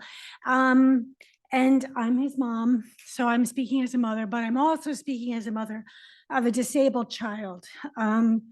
And I almost cried when you were telling me about your thing because my daughter Courtney was in Robert Wood 3 times, and she almost died 2 of those times. And if it were, and I've spoken with the nurses at some of their rallies, because if it were not for those nurses, she would be dead. I know it. And they also, I have 3 other children, and one of the times when she would not extubate, she was intubated and she would not extubate. And my children and I were freaked out, as you probably could imagine. And the nurses that were there in the PICU that day, taking care of Courtney, sat with my children and myself and explained and talked and handled very, very sad, very, very upset people. They don't have time. I've heard their their comments. They do not have time for that anymore. I've been told they can only be at a bedside for a certain amount of time, then they have to book. And they literally have too many patients to take care of them properly. So they are only doing the bare minimum of what people need, and then they're off. And they say, I'll be back, but they don't come back because they're so busy. It is a critical situation. I've been in that situation. I was able to have myself and my husband with my daughter round the clock. Right. But these people are working way too hard, and we are having people die because of it. And as a mother and as an educator, and I care about this town a great deal. When I was here as teaching, I put everything into my teaching. I brought my family with me to this town. I know we need to do more about this, and we need to be more vocal. So I love talking in front of a classroom. I don't love talking in front of all of you. I get nervous, but I will, because you need to know and you need to do things about it. We can't just say it. We have to do things. We have to call our representatives. We have to do referendums and write these things out and say that Sayreville is supporting this. I'm emailing and talking to people that I really hadn't planned on talking to, but I will, because it needs to change. So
Oh, it's coming back right now?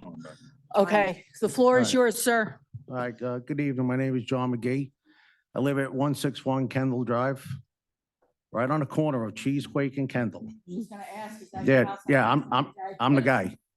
I'm the guy that sits there right now without those things open, those three monstrosities that are able to hold 150 tractor trailers at a time. Oh, yeah. Yeah, I know. Well, right now, there's an average of 40 going through a day. I believe it All 100%. right? I can't get out of my driveway half the time. And I told this to the planning board. Thank you very much. A few weeks ago, I couldn't even get out of my driveway to get my grandson up to the school bus, so I had to drive him to school. All right, so there's more traffic. Now they want to put school buses next to us. And listen, we all know what's going on, like you said, litigation. You guys can't talk. But we can't talk because the school board wants to turn around and sue you guys saying you breach a contract because of your MOU.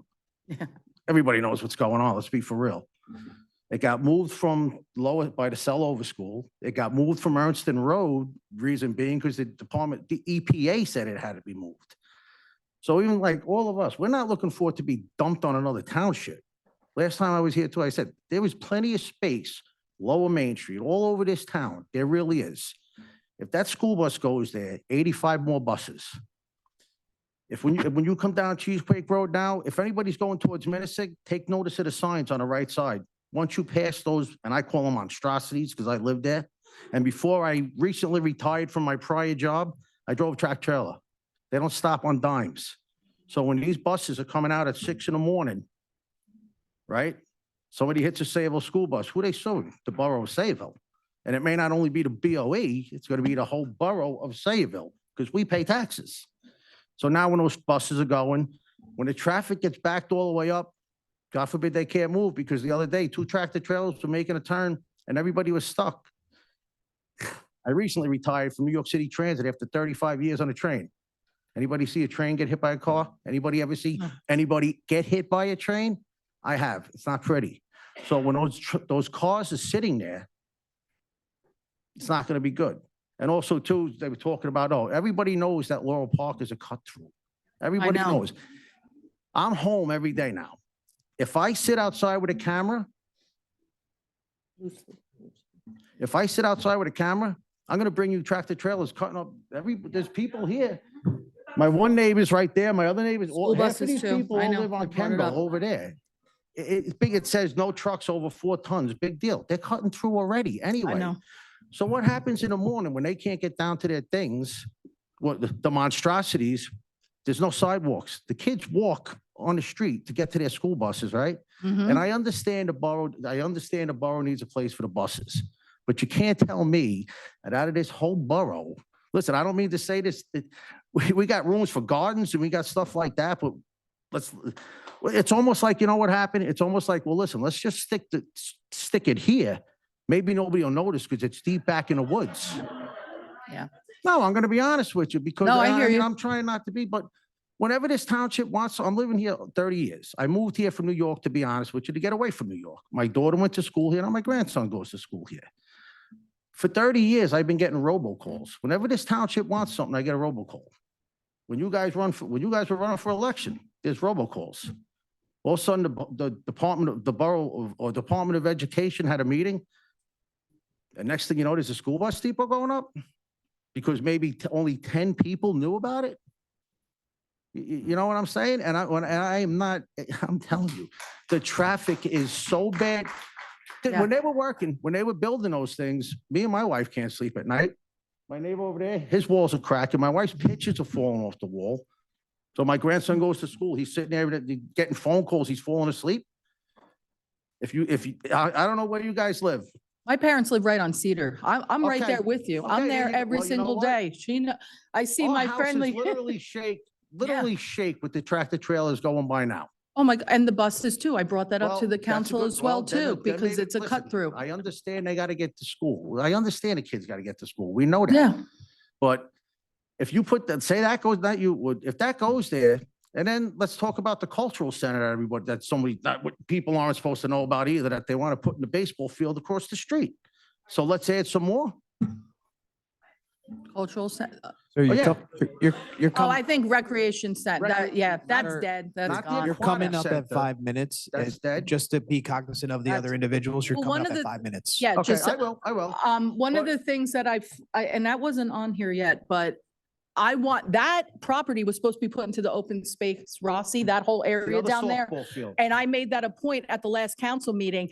That has to be changed. And that was supposed to Okay. be on our meeting. Also, And I don't know why it's not, because that has to be it has to be fixed because it wasn't done previously, Right. years ago. okay, And had that been done to the other site like it was that we're supposed to be in talking like was supposed to 2013. been, yeah, a long time ago, we wouldn't be here. The Board of Education asked for what properties we owned or had control over in the town when it came to them wanting a bus depot.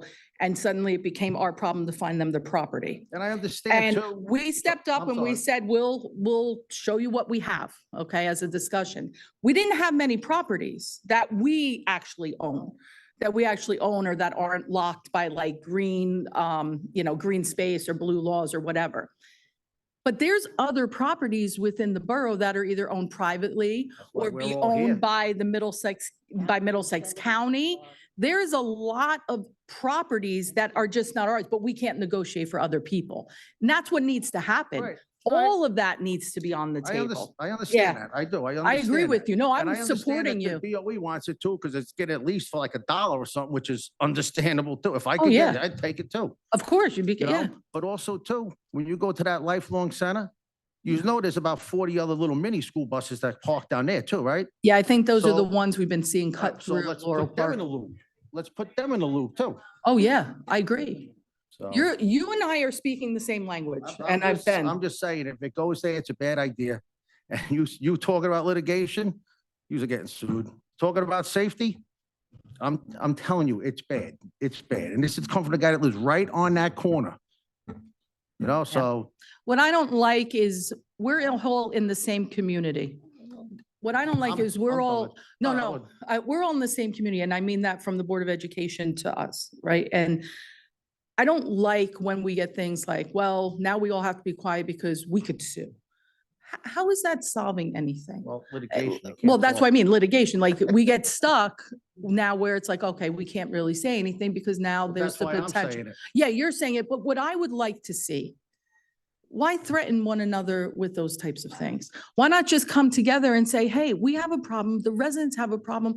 Let's just find a way to make it work somewhere that we can all Well, come why don't you together. Get all three boards and put them in this room and have Yeah. one meeting with all three boards at the same time with all of us. Oh, we did it, this is how we Well, got I it know, I was at started. the planning Yeah. board meeting and now. Well, I'm not even here. that one, but right from the beginning, when the Slover situation happened, that was the beginning. Right. But it didn't Which was- get followed through all the way to the end in order to make sure that it was done right. So there's an opportunity here where hopefully the Board of Education will realize, listen, we're not trying to turn around and be the bad guys here. We're just listening to the residents, and now we're finding out more about the site. So yeah, this doesn't look good right now. Well, So well, let's I turn around and honestly try hope- and do the right thing.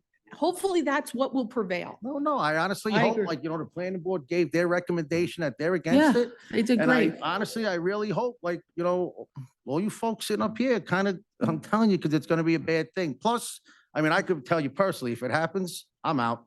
Yeah. I'm selling my house, which I probably lost $100,000 on it already because of those things down the street. I had no intentions of leaving, but I can tell you right now, Okay, sorry. I'm taking and they're coming with us and we're leaving Sayville. My, Don't want to, but it's gonna happen. And you know what? There's quite a few people.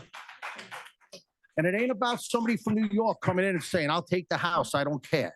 I'm 'Cause- getting yelled at by the attorney now because I'm making you go Okay. over 5. But go ahead. But that- No, I'm good. Thank I'm you. good. No, Thank- it's thank partly you. my fault. I'm going to be Thank you. quiet, so. Come on up. Hello. Hi, my name's Margaret Rocca. I live at 154 Kendall. I live across the street from Mr. McGee. So as he said, we all understand it has to go somewhere. Nobody's disputing that. It's like, oh, it's something screwed up, stick them in Laurel Park, stick them in Laurel Park. Like, how much more are we supposed to take? We all moved here to have a better life, and now we have the warehouses and you're looking at the bus depots. I understand there's this lawsuit, but I'm a little confused. We all live in Sayreville.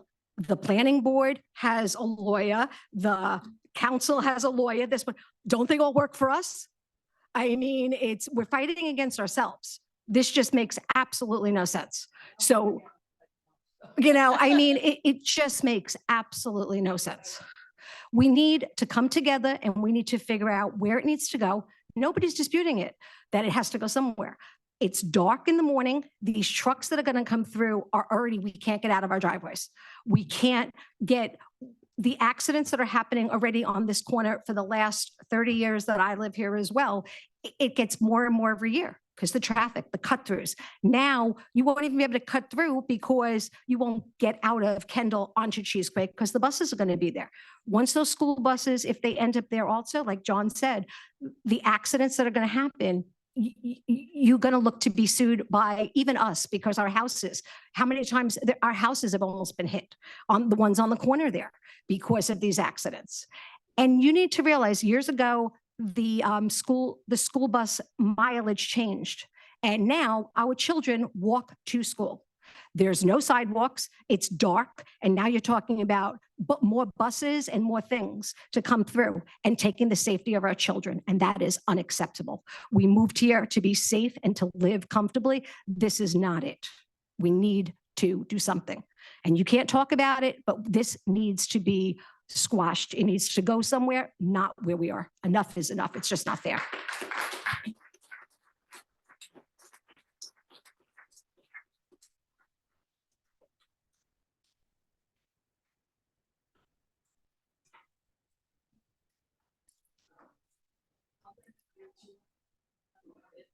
Sorry, we just got our online no, go right participants ahead. back, so we'll Yeah. go back and forth, but go ahead, sir. I'll let you, You're yeah. online. No, it's okay. Go ahead, and we're gonna try and get them back up so I can see as well. Sure. So go ahead. Nicholas Manenti, 101 Kendall Drive, Laurel Park. Gotcha. Okay.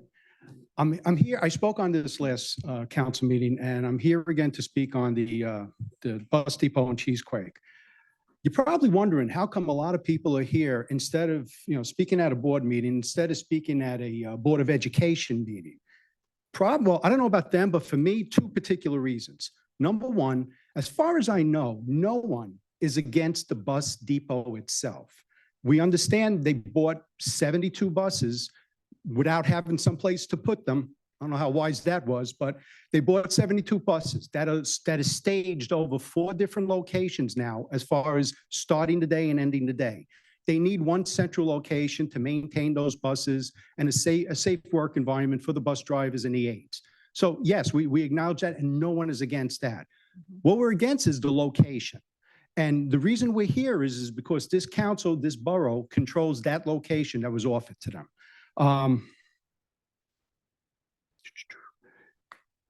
Why are we here and not talking to the school board? Well, we're here because Dr. Labby and a representative from the Board of Education was at that planning board meeting when they were making their presentation. And at the end of that meeting, a number of Laurel Park residents got up and spoke, their mind and said their objections, basically what you've been hearing here. They really had no response to it. Dr. Labby, nor the school board member, other than trying to defend their position. So they really didn't hear what the residents were saying. So they did have an opportunity to listen to some things that people in Laurel Park had to say. And what did it result in? It resulted in an article online from My Central Jersey where he threatened to sue this board.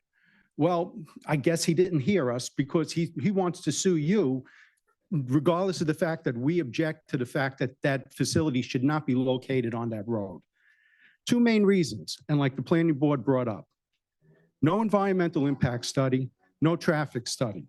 As far as the environment, you're talking 7 acres of woods, over 400 trees to be cut down. That 400 number came from their architect when he was making his presentation. Nobody just made that up. It's probably lowballed a little bit, but that's the number he gave, 400 trees. Less open space for the residents, the noise.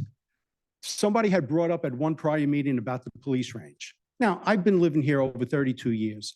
I've heard the popping from the police range. It doesn't really bother me. That's not a big deal. But with that couple of thousand trees that were taken down for the warehouses, you hear it a little more clearer now. We're going to take down another 400 trees. And you know what? We're going to hear that beeping every time one of those buses get put in reverse. Anybody who lives on Kendall Drive facing the woods, we're going to have to hit. There's noise pollution. We're going to have to hear that. This property was originally donated to the borough with well, it was publicized as it was a wildlife preserve, and it was supposed to be open space. Councilman, you're on the environmental committee. You're looking for open space. I have 72 acres for you between DuPont and Kendall Drive that you already own. Just designated as open space like it was supposed to be back in 2008. That didn't happen. Traffic, no traffic study. Traffic on Ernston Road is backed up now, different times of the day. The addition of 72 buses, and 72 is the number that Dr. Labby used when he was making his presentation. We currently own 72 buses, the Board of Ed. They said, when he was making his, I was at the Board of Ed meeting, and when he was making his state of the school address, he said we were 6 buses away from being 100% self-reliant. So that's 78. I have a public school education, so, you know, excuse me if I use my fingers. That's 78 buses. So now we're talking 78 buses. The depot, according to their architect, has a maximum capacity of 85 buses. Okay, so right now we're talking possibly 78 buses that are going to be thrown into the mix as far as traffic on Ernston Road leading to Bordentown Avenue. Right now, at particular times of the day, usually in the morning and in the late afternoon, Ernston Road gets backed up. You can't even get out of Locust Lane to make a left or a right onto that road. Kendall Drive, Pine Tree are used as cut-throughs now. That's already been said. And because it's been going on, traffic congestion will be even worse on these roads for the vehicles going through our residential neighborhood. No environmental impact study, no traffic study. They didn't check their boxes when they made their presentation to the planning board. Sir, I Right- just want to give you an idea. We're at 5 minutes, so. I'm done. Yeah, no problem. Thank you. Okay, I'm done. All right, anything? No, just, it's already been made clear that this was turned down unanimously by the planning board. That should impact any further discussions on this. Please consider other locations. Thank you. Thank you.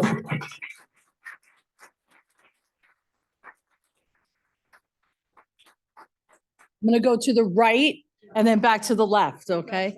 Oh, I do have someone online. I'm sorry. Jim?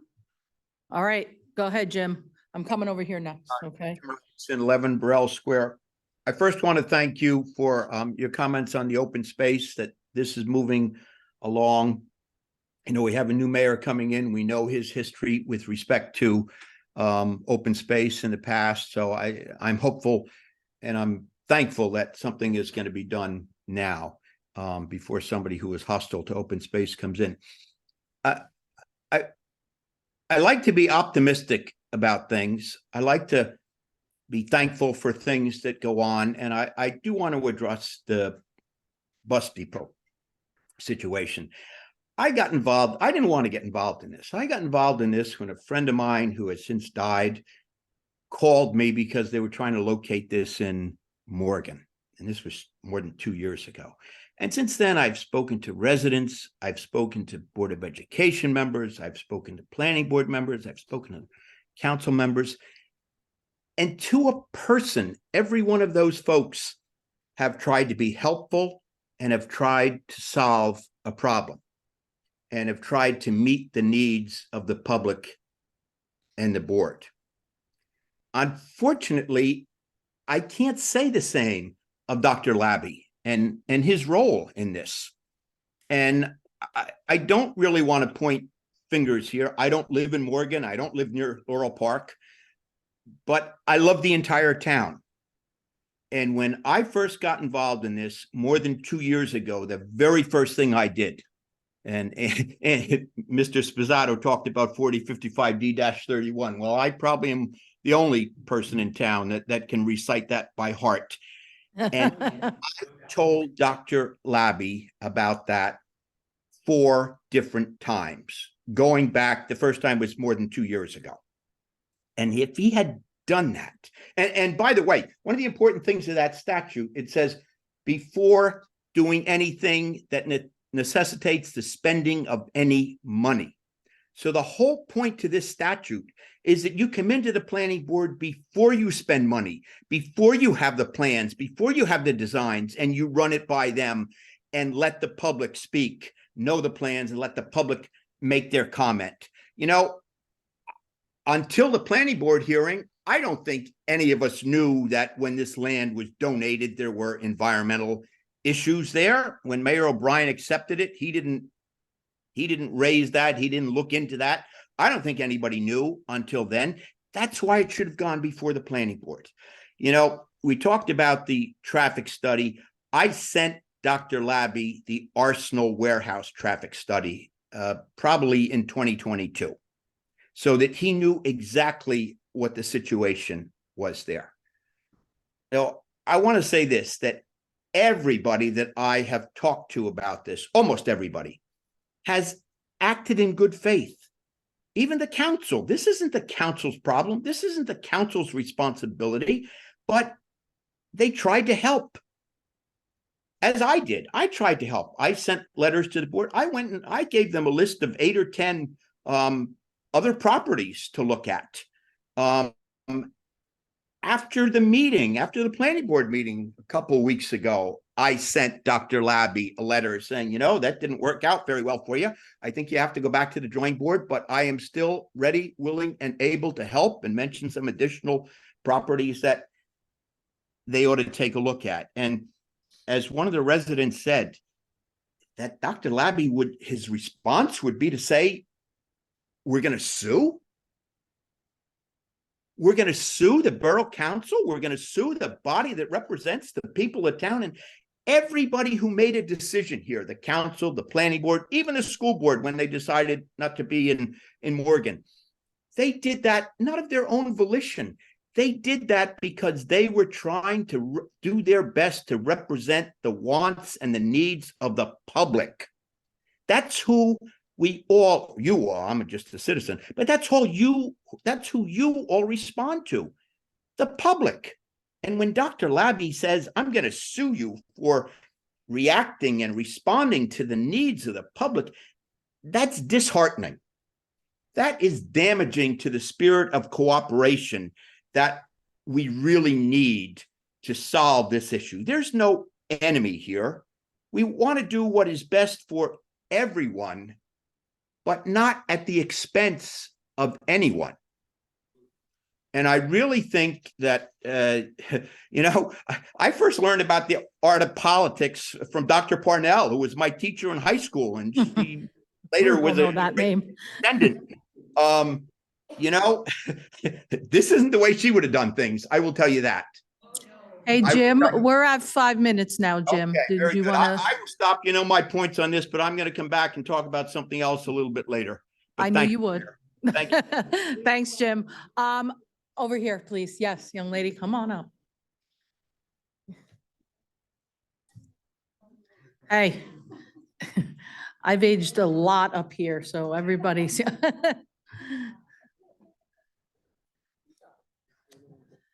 Hello, Evelyn Smith, 124 Kendall Drive. First of all, I'm glad the attorney is back because at the last meeting, you tasked the attorney and the councilman to look into changing the zoning. Has anything been done on it? Very good. So I will say that this is Sal, not Sean. Sean was here before, Yeah, but no, it's I know. still, yeah. So that's what I had just brought up before. So definitely the lower Laurel Park space. I wanted that on the agenda for this evening. Do we have confirmation on how we can do that? And that was to be put on here so we can make that change. That's what the recommendation was. I don't know why it's not here.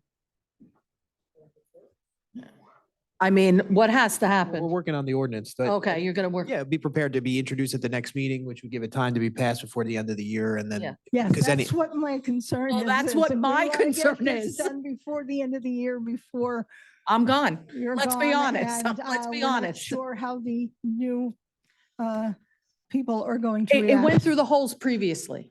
Yeah. And that was That- my that was worried. when I knew who's I had coming 3 back in. meetings. and we take 2 in order to get things approved. If it's not on the next council meeting.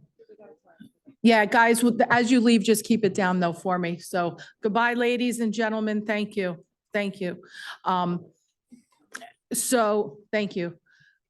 That's my worry. If it doesn't show up on the next council meeting, Houston, we have a problem. Yeah. I mean, I do think we have council people here. I have trust that we've got 3 council people that are going to turn around and make sure that it goes. But you don't know. You at least know where I stand right now. Right. Well, that's why I'm asking. Yep, thank you. You know, And if I don't keep pushing, I- it may not, my concern right now is I want to be able to put the space that we're talking about right now also into that pot. Right. But because of clearly what was written in the newspaper about that litigation, I got to be careful. So, because I he don't want, lied. what? He lied. He said there is a signed agreement and there isn't. I will rely on these guys to tell us when it is the right time to put that in there. But as long as I'm here, that should have been honored all the way back from the previous Yes, administration. Absolutely. At least we can take care of one. I'm going to wait on our attorneys to let us know when that's the best time.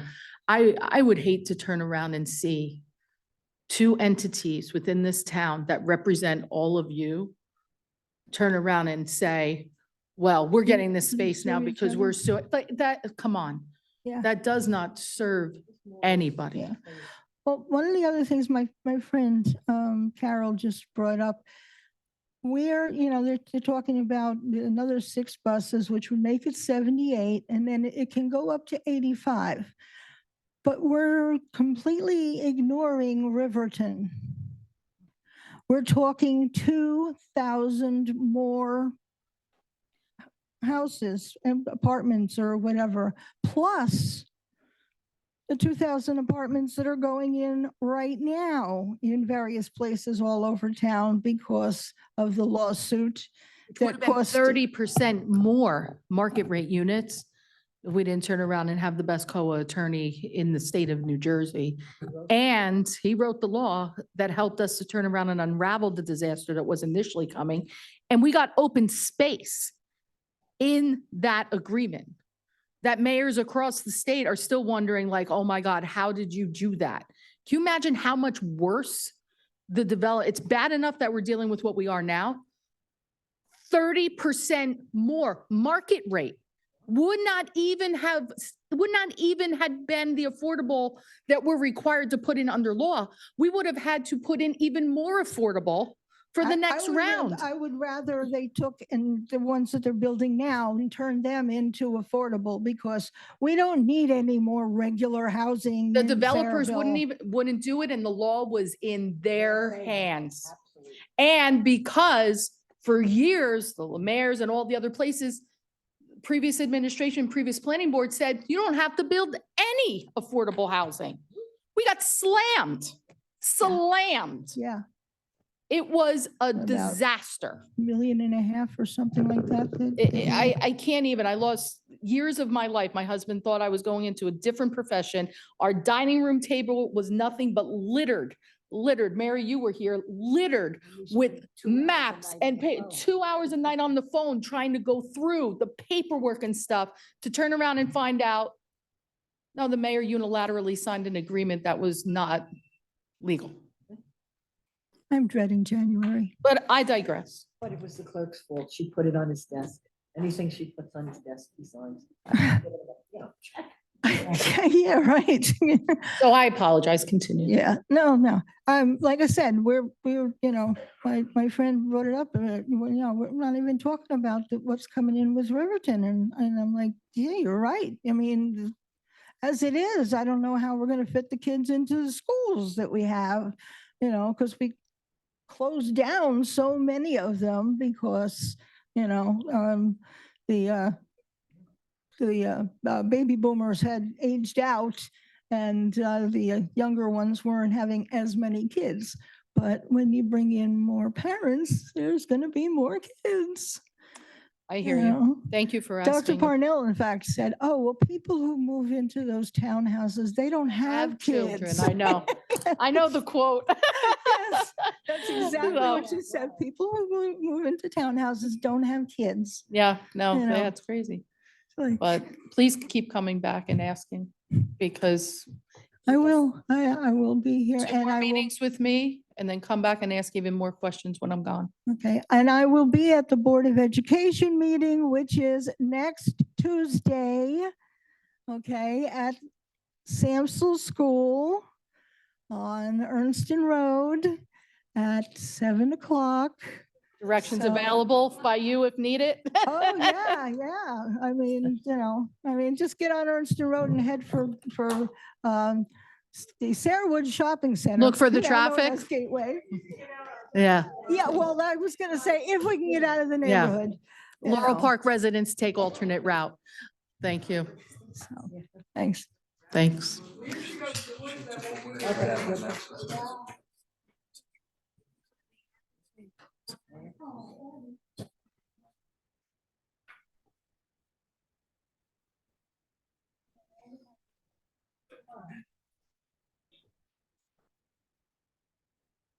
Yeah, that's exactly it. Hello, Hi, Mayor. sorry. It's been a I while was, since I've I been know, here. it's been a long time. Hi, I know who you are, but Yeah, let no, everybody Jeff know. Smith, 185 Grove Street. Hi, Jeff. I'm also a Board of Education member in Saraville, and I'm kind of here on that behalf tonight, but I'm also here as a Morgan resident. Just to kind of give a little back history on it for many of the Laurel Park residents that are here that weren't involved in our debacle a couple of years ago. That's a good term. Yeah, it was. It was before I was on the board and was more of, I guess you would call a community organizer back then. We rallied the troops in Morgan. We came to council meetings. We went to Board of Education meetings. We went to News 12. We went to mycentraljersey.com. We went to tapinfo.com. We went to any media source that would listen to us, and we bitched up a storm. And it got, for the first time, I think, in Saraville history, there's been cooperation in the past. The senior center was a former school building. The SAA plays on school fields in Morgan.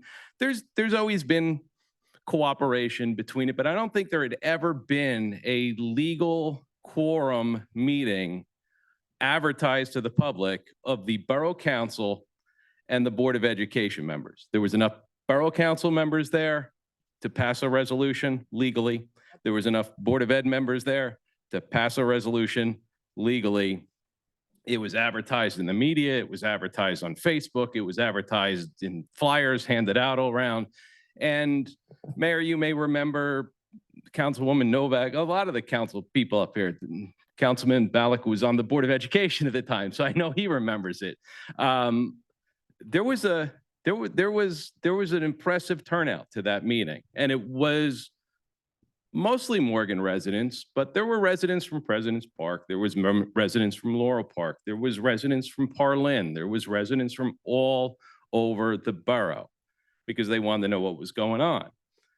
And it's unfortunate that we didn't have all the information back then.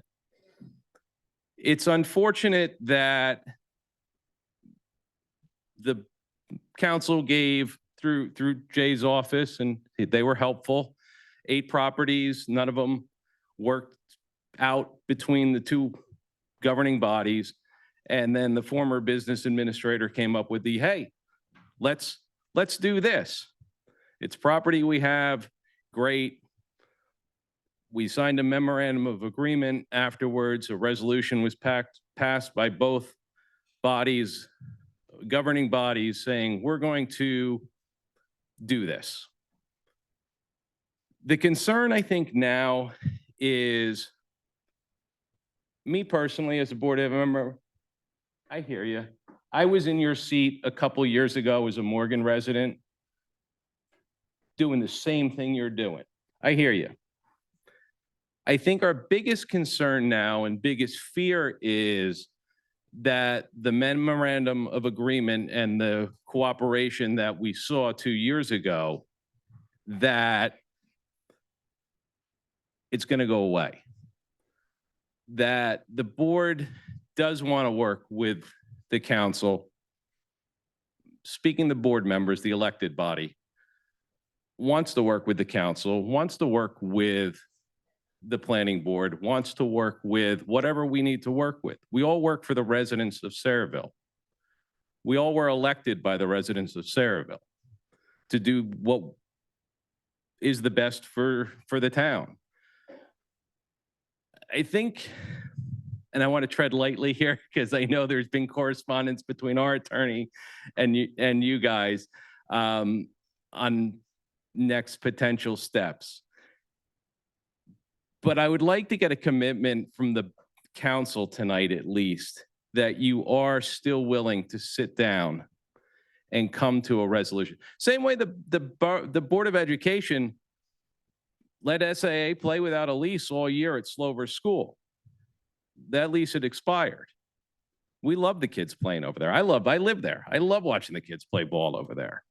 We want that land to be borough land for 50 years and a renewable 50 years after that for $1 a year in swap for working with you guys to find transportation complex land. And maybe it's getting scary because administrations are changing and lots of things are changing. And I don't know how much people remember the history of how we got to where we are. But I know, but you're only here for 2 more meetings. I know. Is that we can get some kind of promise from the council that that spirit of cooperation is still there. I know our business administrator and Mr. Skarzinski have had several conversations, and there is a working relationship between the two of them and a good faith relationship. I would just say that as, you know, you heard my advice earlier to the council. I would just say that, and I don't think if I'm speaking out of turn here, please stop me. But I did hear, just gathering comments from the council, that they've expressed their willingness and understanding that there is a need for a bus depot. However, you know, I don't think the council is in a position up here to make any sort of legally binding promises that they're going to agree to work, given the nature of where we are at this point. While I understand your concerns, I think the council's expressed their opinions here tonight to the extent that they're willing to do so. And from that standpoint, I think, you know, if you fair enough. move forward with your public Fair enough. comments, and then we can get to the other No, individuals as and well. Thank you. do. I encourage everybody here tonight. I loved walking into here and seeing a full house tonight, because the last time a full house showed up to a Board of Education meeting was 2 years ago when they wanted to build a bus transportation complex on Slover. I hope so. I hope so.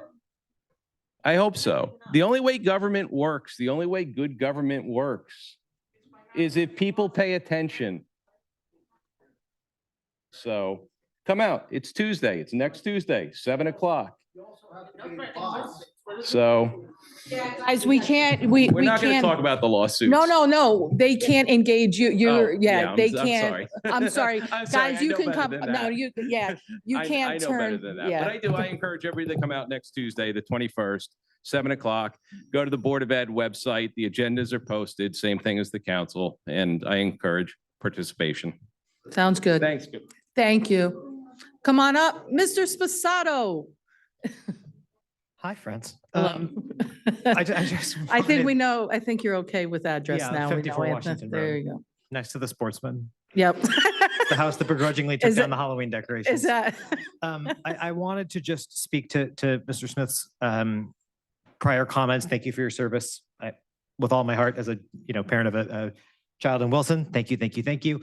I do appreciate the spirit of collaboration and the ask for the borough to continue to commit to work with the Board of Education. My understanding is that it's not the Board of Education, it's not the Borough Council's responsibility to find land for the borough, for the Board of Education to put their own bus terminal on. Additionally, if you could let Dr. Labby know that the planning board had been reaching out to him in that spirit of collaboration for months, and he declined to come to the planning board. I also would like, and listen, I'm I had a special spot in my heart for the gal who said she gets shy at the microphone. I also do. You wouldn't know it sometimes, Councilwoman Roberts. I do get shy. But what I will say is that when we had our initial meeting, when in this room, when Dr. Labby presented very vociferously the plans for the transportation complex, he very vehemently defended those plans. I understand that. That's the position that he took. At the subsequent meeting where we were going to be debating on this dais, that specific transportation complex, Dr. Labby was nowhere to be seen. So I would love to work with the superintendent. The planning board would love to work with the superintendent and the Borough Council and the Board of Education, because at the crux of all that we do, we care about this place and we care about the people who live here. You serve because you feel the same way that I do. You serve because they care about the place that they serve. I don't agree with Councilwoman Roberts on some issues. We care about this place and we show up. And I know Dr. Labby does too. I know that. Dr. Labby cares about the well-being of my second grader and his classmates. That should not go question for a moment. Not in my heart, it's not. And I mean that. However, you have to show up. You have to come and be part of the process.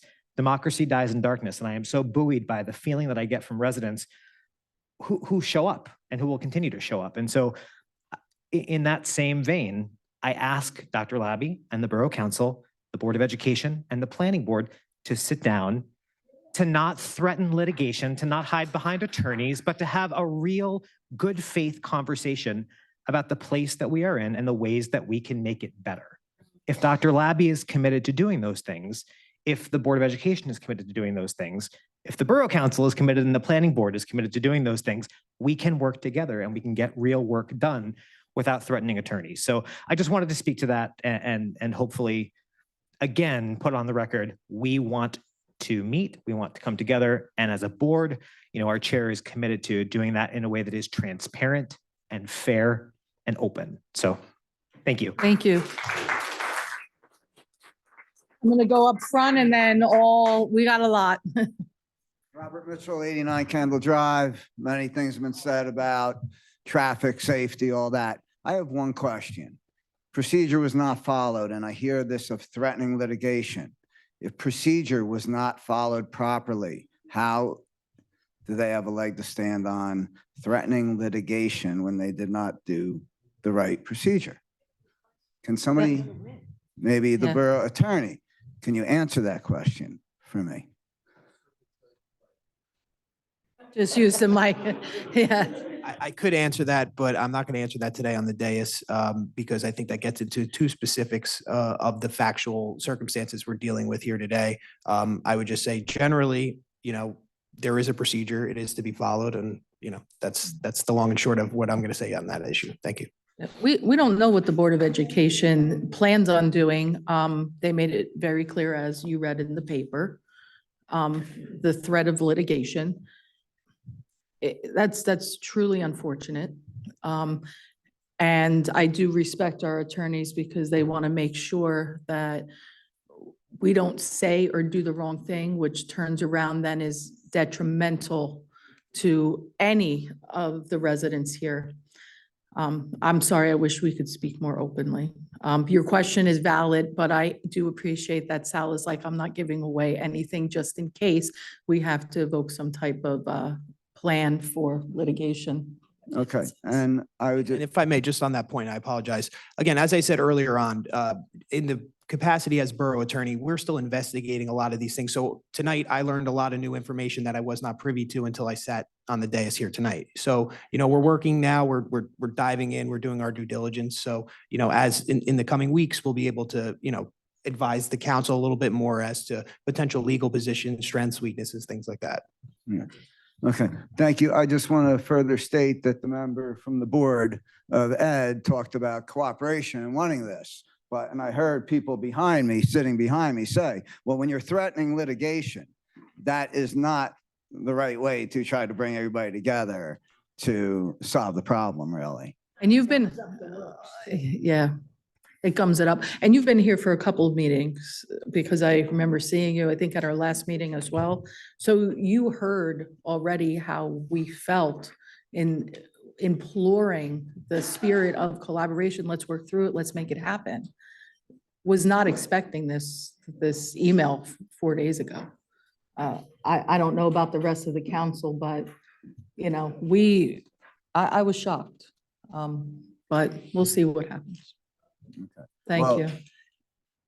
And I'll finish just with quickly saying that you know, I believe, and I don't know the whole procedure of the 3 boards and all this, but if you are the board that controls what happens with this property, which it's the understanding of many people here, should have been open space already and declared that way. A long time ago. Okay, and hopefully part of this will be to make sure that that follows through and happens, okay? That's what needs to be done because Cerebral's a nice area. Many people have lived here for 30 years. I've been here for 12 now. I like living where I live, good people. And we need the right thing done because the traffic is bad. Just personal note, mirrors on my vehicles on Kendall Drive have been clipped off 3 times in the last 10 years. That falls under the insurance deductible and I pay that out of pocket every single time that happens. The traffic flying through there has been that way for the 10 years that I have been there already. Never mind the additional that's happening with the warehouses and this proposal. I don't want to take up any more time. There's other people who'd like to speak. Thank you very much.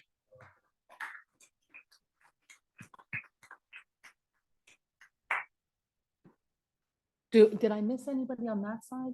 No, That's the one that's, that okay. You couldn't see it. Yes, I was, but now that it thinned out, so hello, sir, welcome back. Thank you, Madam Mayor. Congratulations to those who won the election. Thank you for serving those who didn't. I'm here to find out, maybe you guys already found out a solution. Oh, my name is Mark Turbin, live at 6 Parkway Place. When I came back in September referencing the intersection of Ernston and Parkway Place, I have yet to see anything there. Maybe you guys, I didn't hear nothing. Nobody listens to me anymore. Well, yeah, I know we talked, Glenn, and again, having that, I don't see no do not block sign painted. There's possibly, we could look into putting into what they call guide poles. Yep. Something needs to be done, just to say, he's talking about traffic over on Cheesequake, Ernston, since my daughter got in that accident, her car was totaled, I have witnessed more than close to maybe 10 more potential accidents, near misses. Yep. So what are we going to do? That's what Go, Glenn. We met last week with Board of Ed reps, the county traffic engineer, the county planner, and the police traffic bureau in an effort to try to solve some of this shenanigans going on Ernston Road. We're due to convene again, I think it's next week, to see what solutions they're bringing to the table. But we did have that meeting last Tuesday, I think it was. Okay. So is it possible, one of those solutions you talked about, maybe the guide poles that, I mean. Listen, as a resident, I'm open to anything that's gonna transform that traffic scenario. Yeah. But we have to, it falls to the county traffic engineer because it's a county road. Yeah, I know. So, I remember you said yeah, that. I mean, our Traffic Safety Bureau advocated very strongly on behalf of the residents in the course of that meeting. We're waiting for them, for the engineers to come back with an answer. So it's gotta be somebody. And that's the county engineer. Yeah, and I mean, in addition, they're looking at, don't block the box markings. They're also looking at changing the timing of the light because they're cognizant of the fact that traffic's backing up there Right. based on the current programming of the light. So that, their team from the county is looking at it, and I think next week we're due to meet with them again. Because And the I hope issue- to have some kind of progress. Well, I there. appreciate that. Maybe all of the above. No, yeah, because the issue is not just the traffic building up, but we trying to get out of Parkway You can't onto get out. Ernston, and you're getting blindsided by cars that are going around and driving on the, I said the story before. So it's driving on these yellow lines. So we need to have an island or these guide poles or something. So, but I appreciate your work. I'm just trying to follow up, see where we at with things. Just for fun, to live in your shoes, in your daughter's shoes, I decided to go over there and actually try to pull out of Parkway? that. Oh, my God. Yeah. I mean, Yeah. I don't even know what to say. There's two streets in this town now, and I thought Kenneth was the worst. Yeah. If you haven't attempted that you might as well just pray to every single God that exists. Yeah. Because that is just kiss it up to God. But you're pretty much, you're right in there with that. You'll be back. You'll be Well, back at the next, well, no, you'll be back for the update at least. Oh. We have your contact information, Yeah, so we talked right before. I after just- that meeting. So what did you say, next week? Yeah, I think it's next week we're due to hear from them again. Okay, I so will reach out to you directly. Appreciate it. there you go. Thank you. Sorry I didn't see you sooner. No worries, all good. Thank you. All right. People that I haven't seen yet, here and then back, okay? Keep me honest, and then you also, okay? What? Marie Gates, 38 Elm Terrace, Parlin, New Jersey, Laurel Park. I called the county about possibly putting a light at the end of Pine Tree, so we could at least turn and get out, and they said that would never happen. I spoke to the engineer, I called that, and they were great. They called me right back. I mean, the guy was very nice, he was very upfront with me, and he said they will never put a light there. So we're doomed, because the do not block the box does nothing. They put do not block the intersection signs, they do nothing. We sit there, I've seen 3 accidents there. A woman, when I first moved there, a woman from our neighborhood got killed trying to make the turn from Pine Tree to go down to Ernston. Yeah, my daughter now has her permit and she's at my mother's house all the time, you know, because you walk by. I can't have a turn. I remember as a kid trying to get out to go to the high school, and I went to Arlet School, so we had busing back then for Arlet School at least. It has not gotten better at all. It's I walk gone. the dog every day. I walk down Kendall Drive. I scream at people to slow down. Yeah. I mean, we've put signs up for people to slow down. They don't pay attention to it. Yeah. I mean, it's dangerous. Yeah, It really is. And it's getting worse. I agree. And to actually see people get killed by trying to cross an intersection, it's horrific. Something's got to be done. I agree. I mean, I live here 30 years and I'm ready to move. Yeah, I got you beat by a little bit. Right. Like So 30. we just have to, hopefully they'll come through because Keep it's- coming back I and- hate to see somebody else get killed or get hurt. Keep coming back until you see what you need. Thank you. Thank you. Hello. Thank you very much. My name's Kelly Wankmueller and I'm at 84 Pine Tree Drive. My concern is for our kids. I have a high schooler who takes the black path, walks to school, walks home. I have my daughter who walks down to Kendall for her bus stop. And I have my Brian who was hit by a car in our neighborhood on September 6th. Just speaking as the parent of a child who was hit by a car. He luckily only suffered head trauma. We understand that it could have been so much worse. So we're thankful that it was only head trauma, but it was still very traumatic. My concern is the cut through is already there from Ernston into our development. Now it's going to come from Cheesequake as well, because the drivers in our town are not going to want to drive behind a slow bus. So they're going to use our neighborhood to cut through there too. We have young families who are bringing up babies, toddlers, and they're going to be entering our school system too. And I'm fearful for us as parents and for our kids. I don't want anybody else to get hurt. So I'm asking to please not allow this bus depot to be in our neighborhood. And that's all. Thank you. Thank so you very much. Thank you. I have in the back. Yes. Then I'll go online unless I have more that haven't spoken yet. Hello. I'm Mavis Hyacinth. I live at 8 Quaid Street. And I feel tremendous joy. I recently got my citizenship. So thank you. Yeah, a quick, the Cerebral Park, a lot of people left the Cerebral Park because they have been complaining about the geese that poops. Yeah, right around the park. They're not enjoying their walk and taking their kids, or they not enjoy jogging. Also, I feel bad for the geese because they're walking around with fish hooks stuck in their body. for like years. So I don't know if you guys can help them. We do have, so we have a goose control contract. Right. Okay, Yeah. think of it as you will. And what that is, it's an agreement that we have. Oh, I just need the audience members just to please keep it down because our mics will hear you rather than us. So we do have that with the county. It's a agreement that we have with the county in order to try to mitigate the infiltration of geese in the park. However, we'll just leave it at that for right now. I did not know about the hooks and stuff. I mean, that's concerning. That's something that clearly is a result of the fishing and everything that's allowed there. So is that something we can turn around and have Brian take a look at and make sure we're enforcing? That's got to be a cleanup effort and stuff. Make sure we don't have those hooks and stuff like that there. Maybe a little bit additional cleanup with Public Works as well.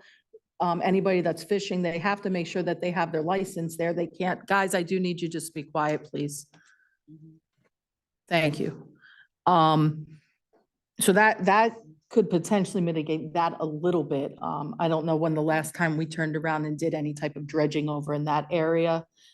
If anything is like stuck in the lakes, but I'm sure there's a mess. I don't know if there's anything more we can do in order to get rid of the geese. Additional.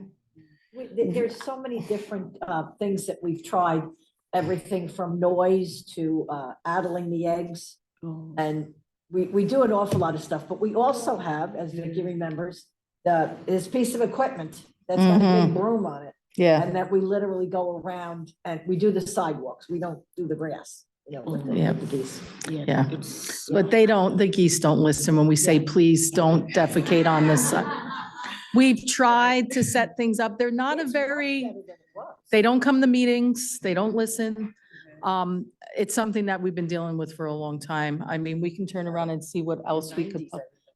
Oh, it was all the time. I mean, and when they're not over there, they're over on the softball field at the high school. So We used to have people come around with certain dogs that would chase them away, and then yeah, we had things on the poles. We had owls that barked that were supposed to chase the geese. oh, that's got to be We've tried pleasant. Just about everything that we can do. If we could hire the geese to patrol the skate park so we don't get the graffiti, that might be a benefit. We could do like a joint agreement or something. The Canadian geese are protected in the United States. So it's Yeah, we very, can't. very difficult. We can't have hunts or anything like that or put out poison. We just have to try natural means to have them go someplace else. And that's So- about all we can do. And we do try. And then, like I said, we clean. Matter of fact, I know that they did use that broom on the grass right before Sayreville. Yeah. So they do use it on the grass sometimes. It's very difficult. Let's kick it over to rec, to Brian is fantastic. Glenn, see what kind of brainstorming solutions we can have.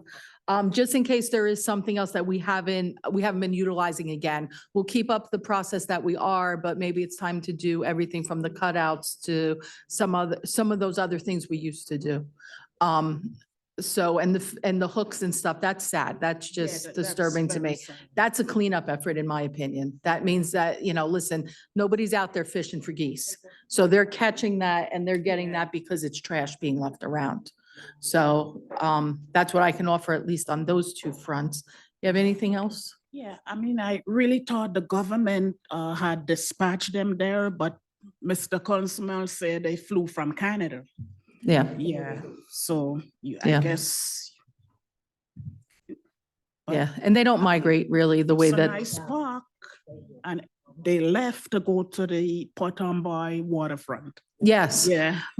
Like I said, I waited in traffic on Washington Road a couple of days ago because we had a few that were making their way across the street. I was like, by all means, make your way across.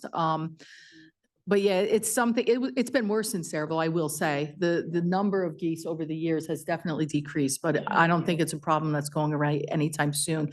I do know they'll make their way over. Once the soccer season is officially over, between the middle school and the high school, they'll start to make their way over there, for sure.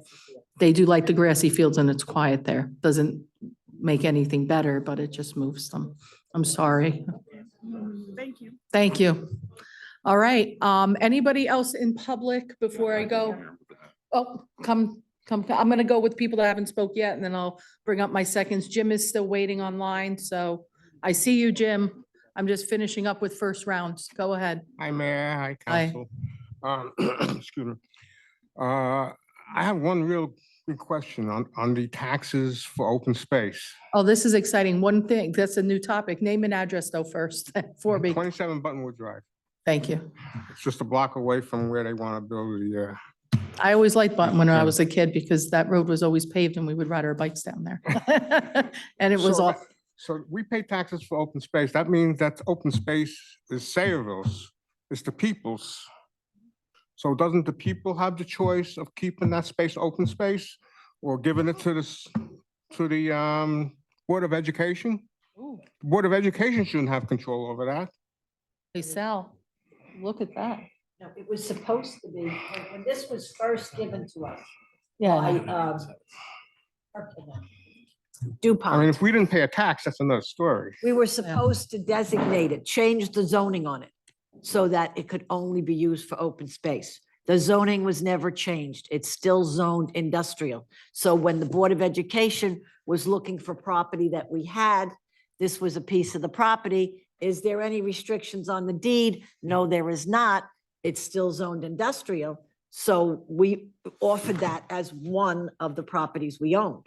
It was never designated as open space.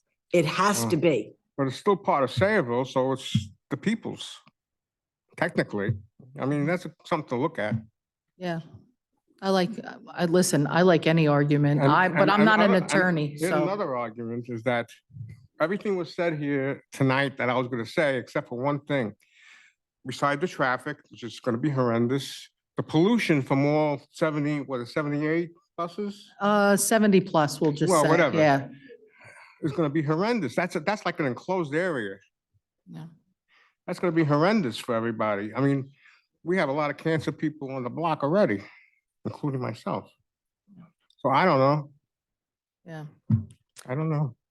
Well, I do know that coming to the public meetings for here and wherever else makes a difference.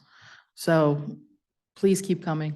Okay. Like I said, I'll see if I can go to that school meeting. I mean, ours again is virtual too.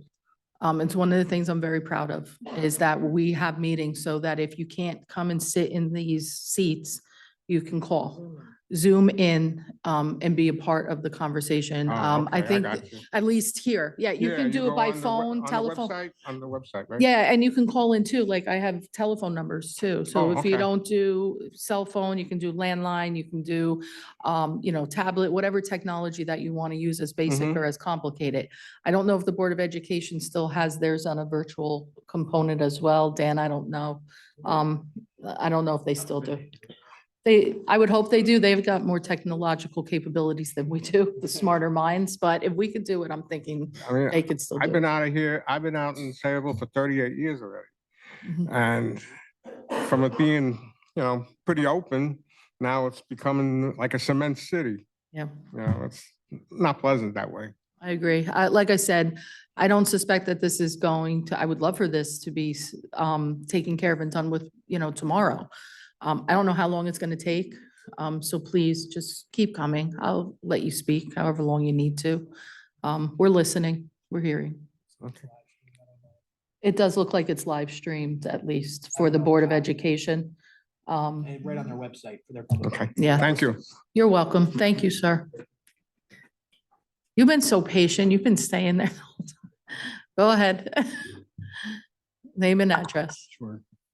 My name is Kevin Dungy. My address is 44 Cookman Avenue, Asbury Park, New Jersey. Good evening, Mayor Kilpatrick, members of the council. I'm actually here at the behest of the Board of Public Utilities, who has asked us, my company, it's called Solar Landscape. We're in Asbury Park. We're the largest community solar developer in New Jersey. We will be applying for 5 community solar projects that are in Sayreville.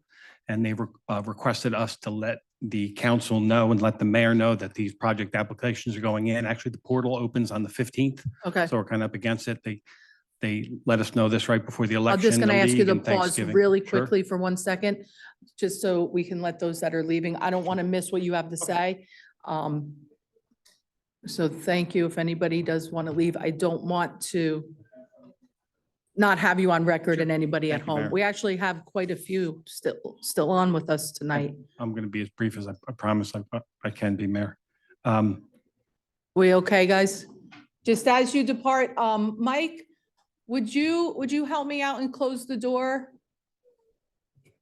Council-elect, would you close the door for me as people move?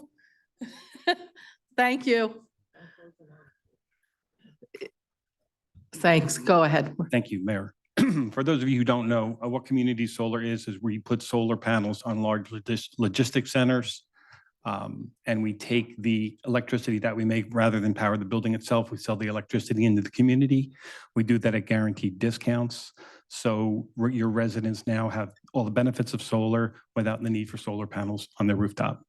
So we Oh. currently have 54 projects in New Jersey. We did apply for a project in Sayreville 2 years ago. We actually had a letter of support from the borough. That particular project did not get approved. But we are applying for 5 additional projects. The way it works in New Jersey is, or the way it did work is you had to, if you were going to subscribe to a project as a resident, you had to be in the township itself or the municipality or a bordering municipality. Now it's going to be utility-wide. So if Okay. it's JCP&L and there's a JCP&L project that's available, you can subscribe to it. The way residents subscribe is they simply go online, they put in their name, they put in the utility account number, they check their 12 months usage and they allocate X amount of panels to that property. The really nice thing for residents with oversight from the Board of Public Utility, and it's kind of the answer to third-party energy, is there's no cost for residents to get in. There's no cost for residents to get out. There's no long-term contracts. It's month to month. I think you'll appreciate this part, Mayor. Currently, we have a 25% guaranteed discount. That rate can never change. That 25% discount is off what the lowest price for kilowatt hours that someone would pay with JCP&L. So if JCP&L rates go up, your rate goes up, but you're still getting 25% less. Rates go down, it's always 25% less. We also have a 30% discount for first responders and for veterans. We did that as part of our project applications. So if our projects are approved, and I'll keep council aware of where they stand, we would come back. Councilman, we would come to the Environmental Commission as we've done with other communities. We would meet with Doug Zema, as I've done in Perth Amboy. The first 2 community solar projects ever built in New Jersey were our projects in Perth Amboy. We had the governor there cut the ribbon. For our second round projects, we got a letter of support from Senator Vitale, from Council Assemblywoman Lopez, and from Speaker Coughlin for those projects. Why am I so nervous tonight? I'm sorry, I apologize. I don't know. Relax. Listen, Okay. you're not talking about buses. You're okay. I know, right? You're- That was all that high was so much there. I apologize. So what the Board of Public Utilities asked for, previously, we've gotten letters of resolutions from towns. We didn't need them, but we got them. For this round, which is now the permanent round, they threw it down in a 3-year pilot program. That's how they rolled it out. This is a 3rd year of the pilot program. They're allocating 225 megawatts. It's a lot. It's really also the answer to some of the things that happened with wind, because there's some changes made there. So what they've asked us to do is get a mayoral letter simply stating that you've been made aware of the project locations, which I'll go over with you, and I have a presentation for everybody, so you have that information, project locations, and that you're aware of all the good that community solar does, which is lower energy costs, cleaner air, 5,200 metric tons of carbon dioxide won't go into the atmosphere. These projects, if they're approved, will power 1,018 homes and apartments. So apartments, high rises, retirement communities, anyone who condos, townhomes, who otherwise couldn't have solar, literally can go online and enroll for that. What about for our public entities like our own? So we have the largest floating solar panel field. I don't know, Jay, what, in the entire world at this point? Second largest. Second largest. We were the first. We were the first, okay?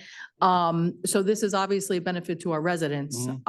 What about a benefit to our borough? And, this would be something that might be interesting to Yeah. us as a municipality here. What you can do as a municipality, and they're doing it in Hoboken, is they have their own project that working with the municipality. The facility happens to be in Elizabeth. They're partnering with Harts Mountain on it.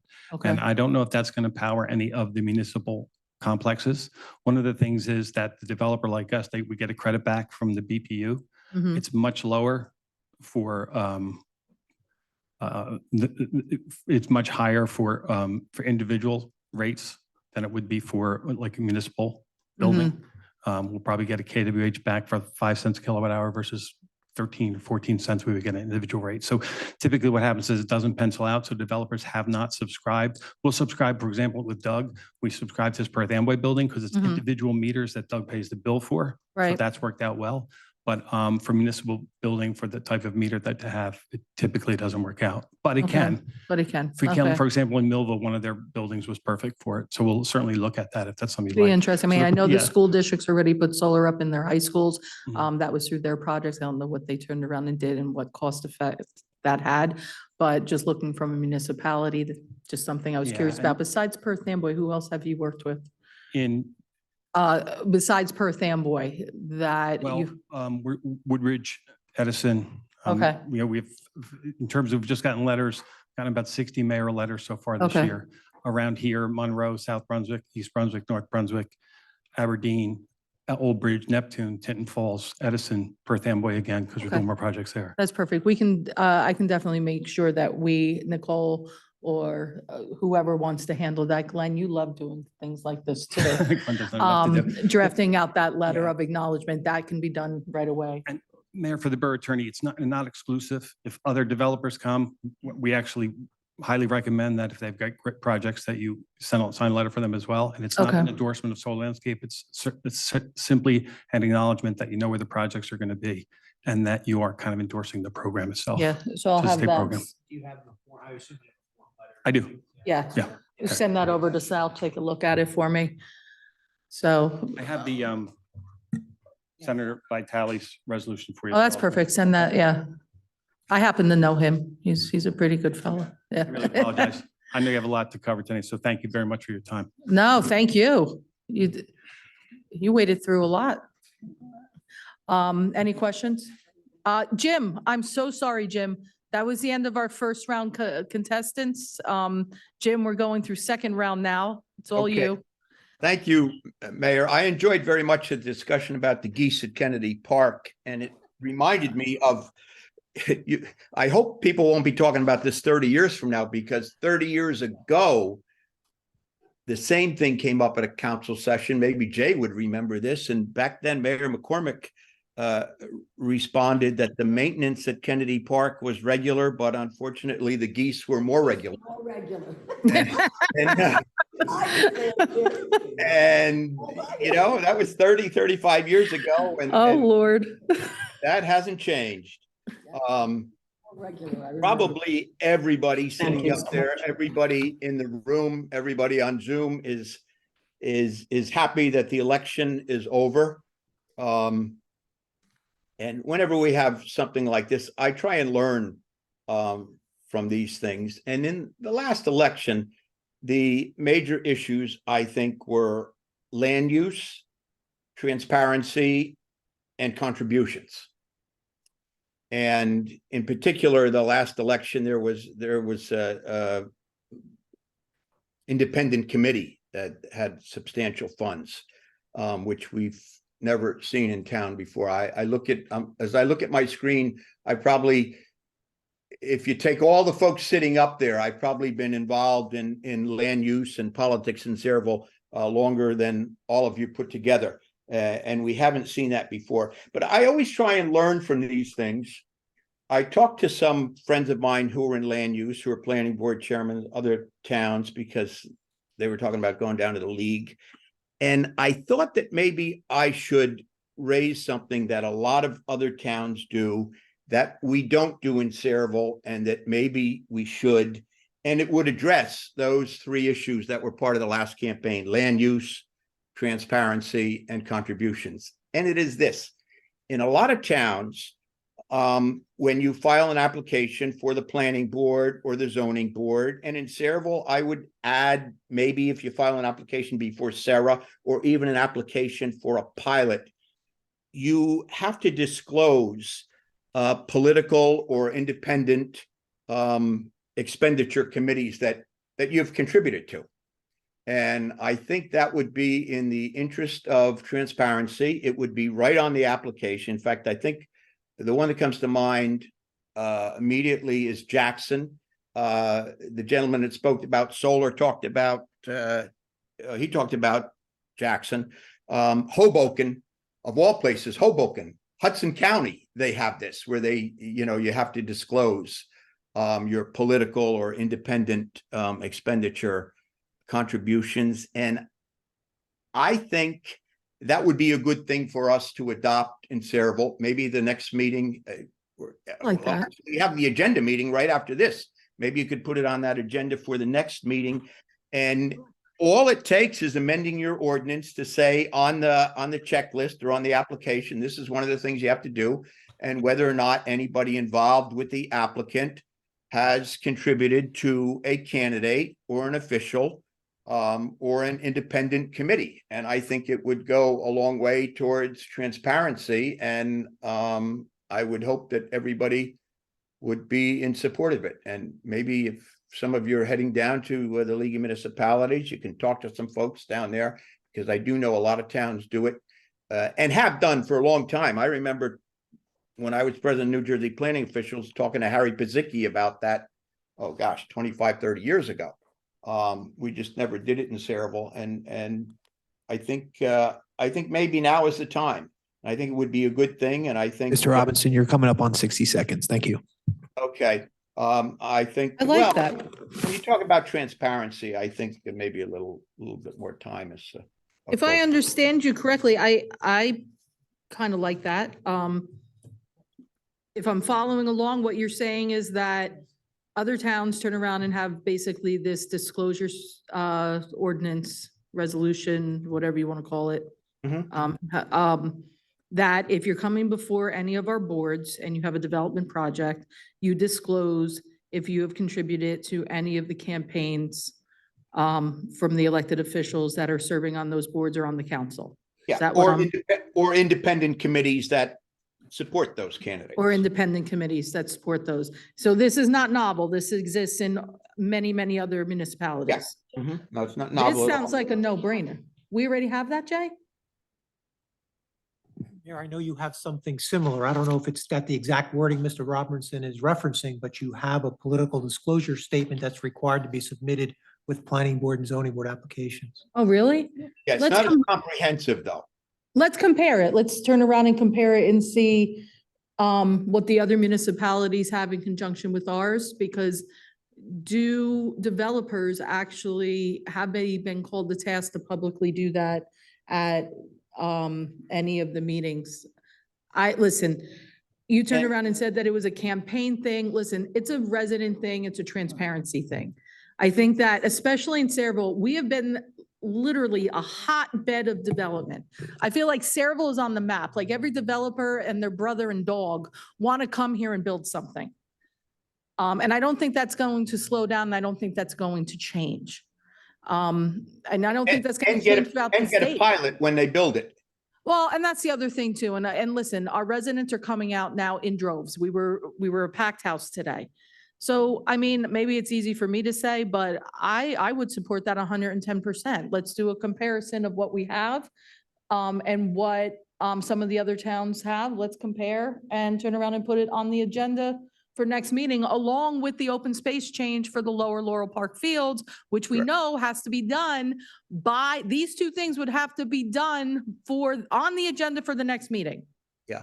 I've only got 2 meetings. The only change I would make to what you said, Mayor, is we can't only do what other towns do, because I don't know of any other town that has a dark money or has ever had a dark money independent expenditure committee involved in a local election. So Well, Tim that's not Saraville been an likes to issue be the anywhere, so first. nobody's addressed it. It that it popped up here was kind of unusual, to say the least. But I think that ought to be included, because as people find out that they can circumvent transparency laws and elect laws by having these independent committees, it's kind of devious. I think now that people know that they can do that, unfortunately, more of these things might pop up, and and it's a way to hide money. If you make it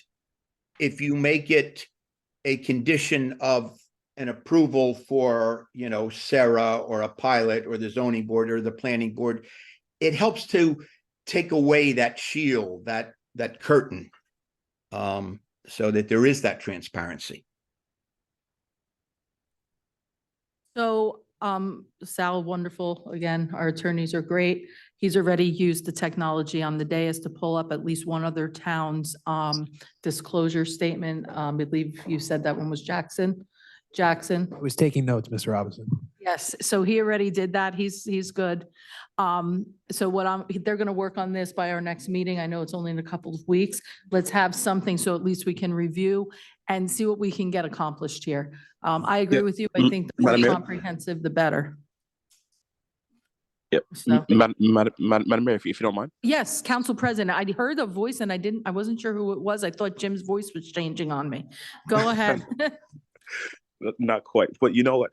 I guess from a planning and zoning perspective, I do find this quite interesting, and I'm looking forward to see how we can compare this to the rules and regulations that we already have in place.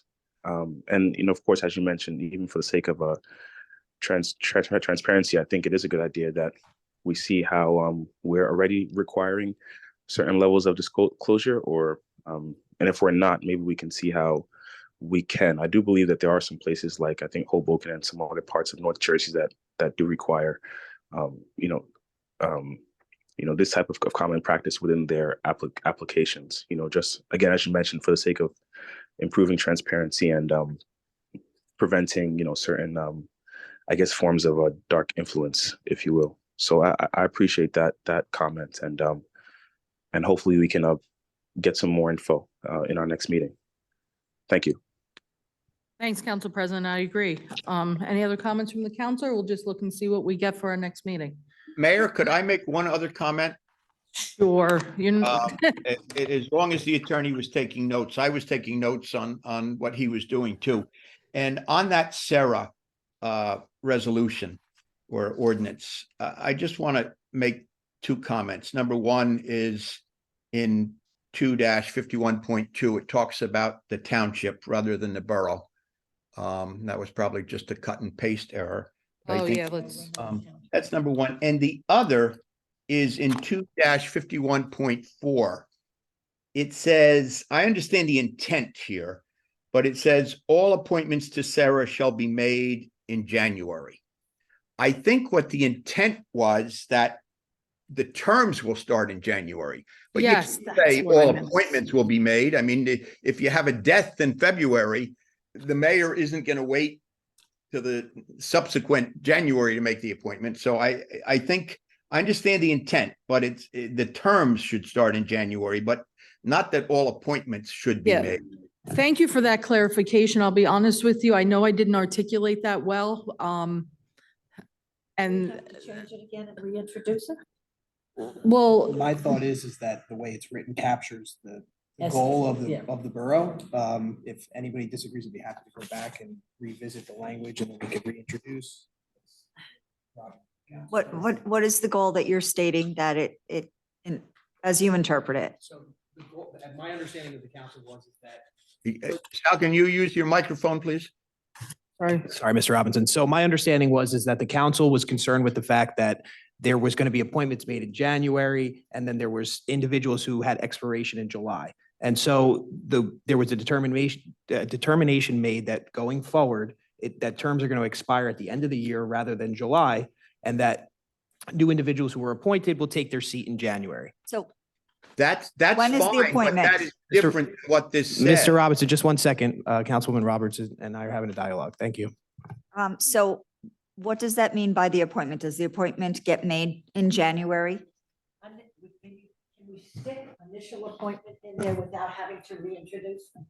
So I think that my understanding is that was the goal. So my position is that that's just a simple minor change that can be made.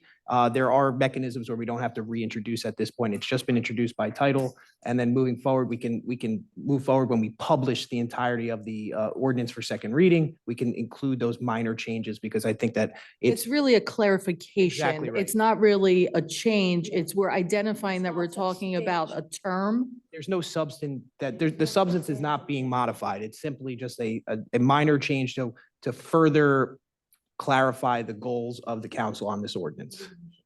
So the initial appointments moving forward will occur on January 1st. Well, that would be the goal. Yes. Is that, yes, But what exactly. if- what if it in works the out ev- that way, That's it's what In I, the that's what I was event- looking for. But it says all appointments to Sarah. All appointments to Sarah shall be made in January and shall expire on December 31st of the preceding year, following the expiration of said term.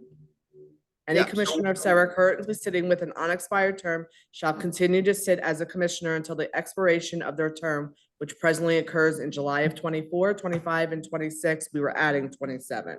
So what it should say, though, is terms shall begin in January, because let's say the mayor doesn't make the appointment in January. Yes.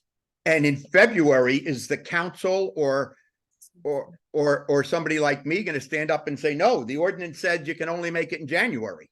Right. To I his- understand to what his Jim is point. saying to, yeah, To it's his point, terms. if you have a vacancy in February, That's right. He- Tomorrow at like 9 a.m. Yeah, Glenn, yeah.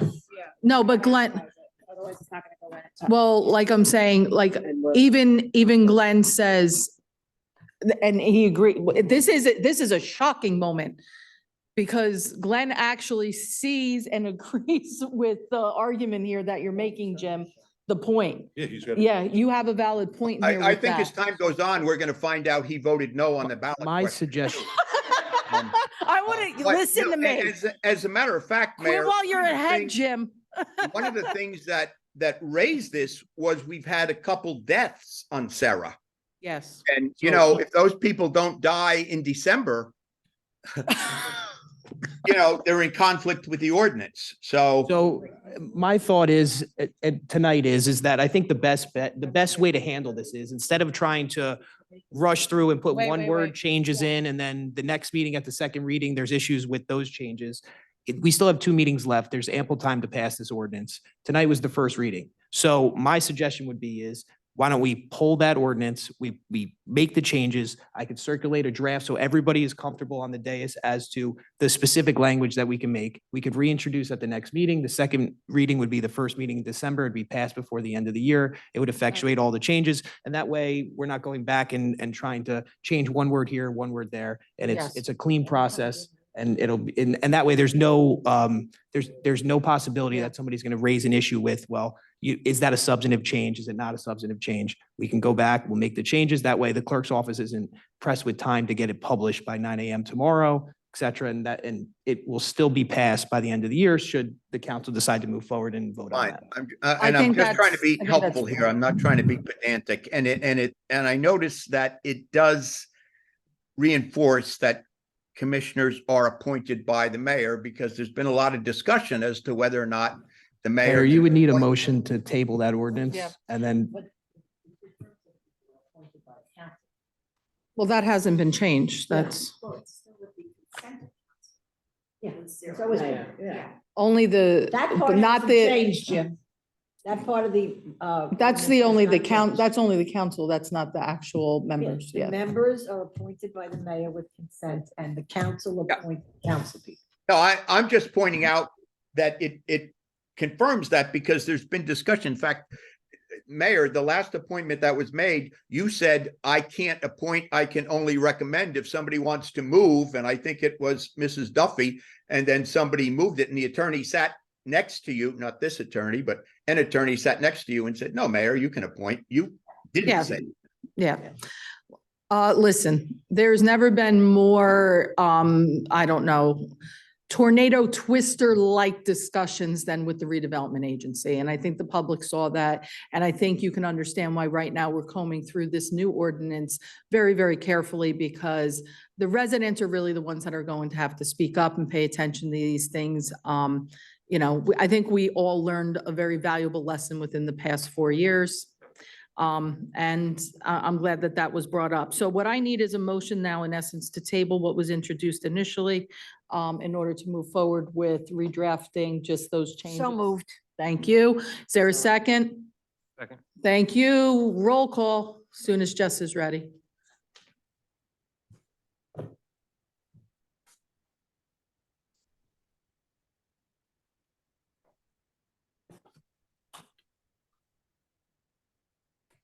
Councilpersons Novak, Yes. Falca, Yes. Conti.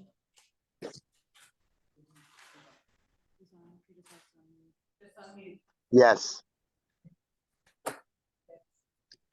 Manoha, Yes. Roberts, Yes. Dabrowski. All right, ladies and gentlemen, believe it or not, we're getting a lot of business accomplished in these last couple of meetings here. Anything else then from the public? Oh, we've got more. Come on up. And then, Mr. Duffy, you haven't come up yet, and then we'll go for seconds. Okay, Bob Egan, 43. I don't know if it's Elizabeth Street or Avenue. We'll cover Sign both. say street, but the billboard says Says Avenue. Avenue. So, anyway, I recently read in the paper, Middlesex County is combining with Somerset County to purchase property at a tune of a couple $1 million. Well, if they can combine with them to buy property to put a park, well, maybe Saraville should pressure them to buy some property around here. You know, I mean, like the Crossman property, because they said that there's a revolutionary battle took place at this bridge. Well, we'll find some buttons and musket balls, but you have a paleontology dream over there in Crossman property with prehistoric amber and all that. You know, maybe they could break some of that property loose from the owner, you know, just more open space is all I'm talking about. And I don't know, maybe Jay can answer this. One of the guys that was working on Elizabeth Street said that we weren't going to get curbs and sidewalks. Do you know if that's true? You're getting new curbs. If you have sidewalk, sidewalk will be replaced. You're not getting sidewalk if none exists. Why won't they put sidewalks in if they're not there? That's the policy that the borough has. I don't see how it's cheaper to tear up sidewalks and then have to recycle the concrete as compared to putting sidewalks in, especially now. We were an old fogey neighborhood. Now we're getting kids in the neighborhood. And there's no sidewalks going up and down the street. Plus, have a neighbor that's confined to a wheelchair. You take your life in your hands if you're going up and down the road on Elizabeth Street anymore. You know, it's like people fly, just like they do on Pulaski. They have the flashing signs. I was just wondering what, you know, why they can't cut loose for some sidewalks and curbs. That's all. You know. Thanks, Bob. I hear you. Okay, thank you. Let's say first time rounds only. Bob, did you want to come up or you want to let her come up first? Your choice. There you go. Come on up. There you go. He is a gentleman. I knew he was going to say that.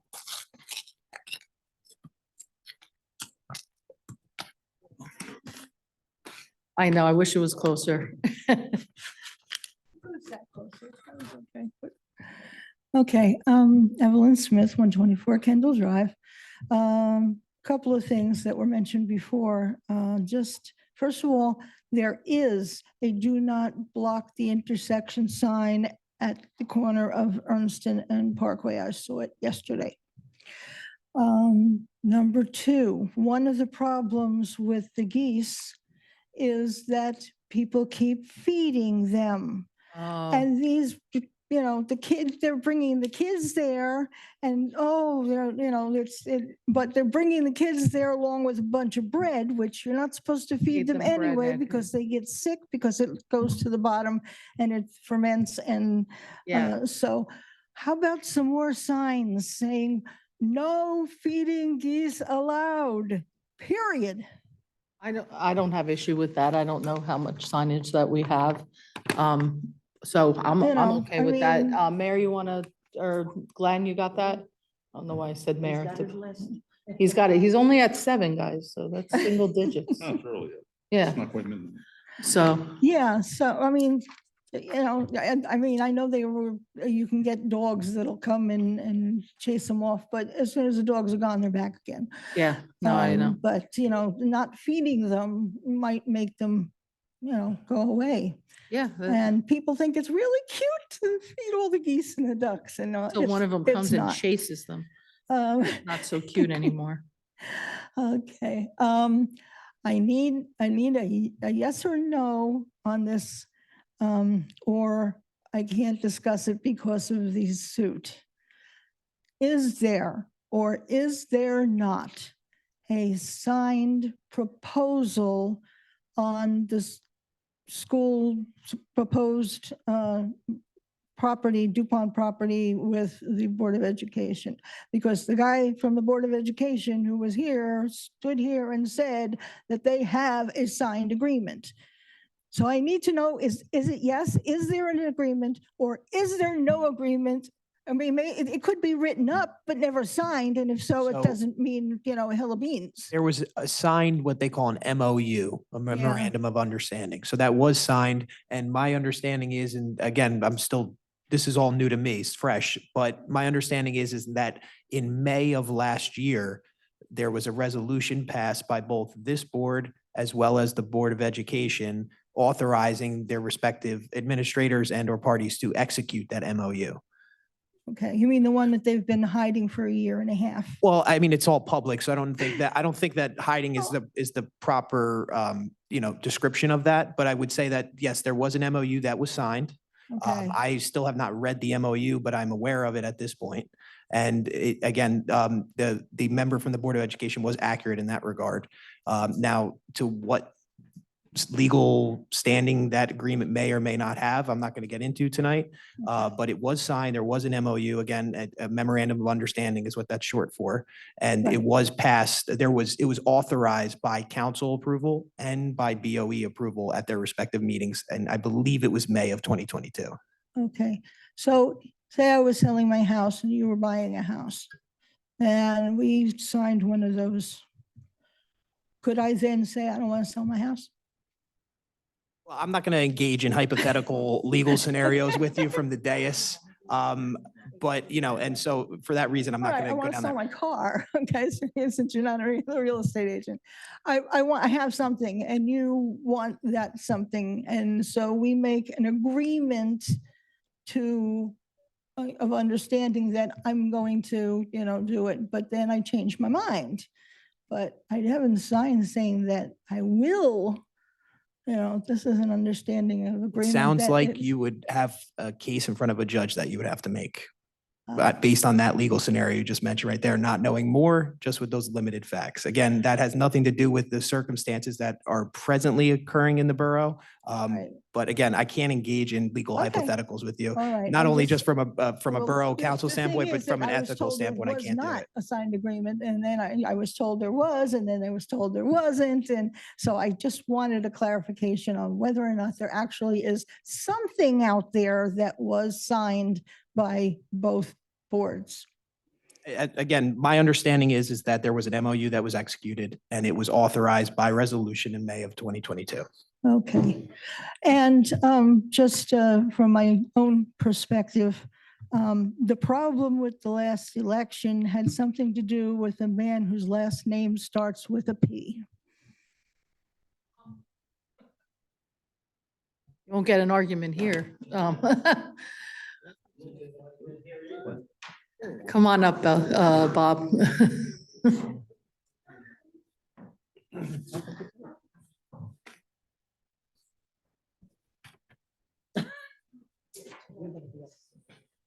I have two issues.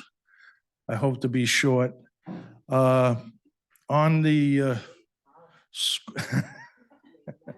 on the school board, the Oh, name and address, Bob. We all Oh, know I'm you, sorry. but that's okay. the parties at 111 Merritt Avenue.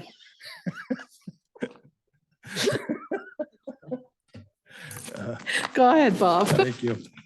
On the Board of Ed, it seems like there's one person that is the problem, and that's the superintendent, Dr.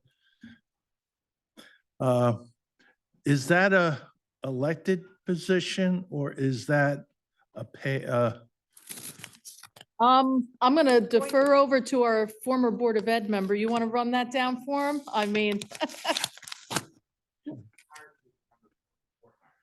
the board hires him? How long is his tenure? How long is his, well,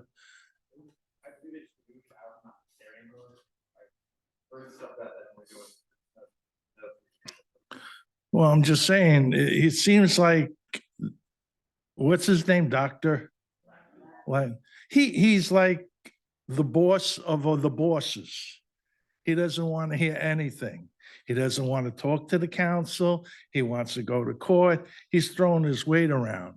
So I just wanted to know, how long is he going to be in that position? You know, and Board of Education is Dr. Labby's board. yeah, but I understand that. I understand it's his board. But he's employed by Board of Education. How long is he employed? Is it every year, his contract? Is it 5 years? Is it 2 years? He had like a 3-year contract at one time. They extended it one time. I heard rumors on Facebook that he got another 3 years recently. I'm not sure where it's at right now. Because I'm not on the board. It should be on the minutes. Okay. The other thing is, I want to thank Anthony. We need more people like him on all the boards, honest and ethical.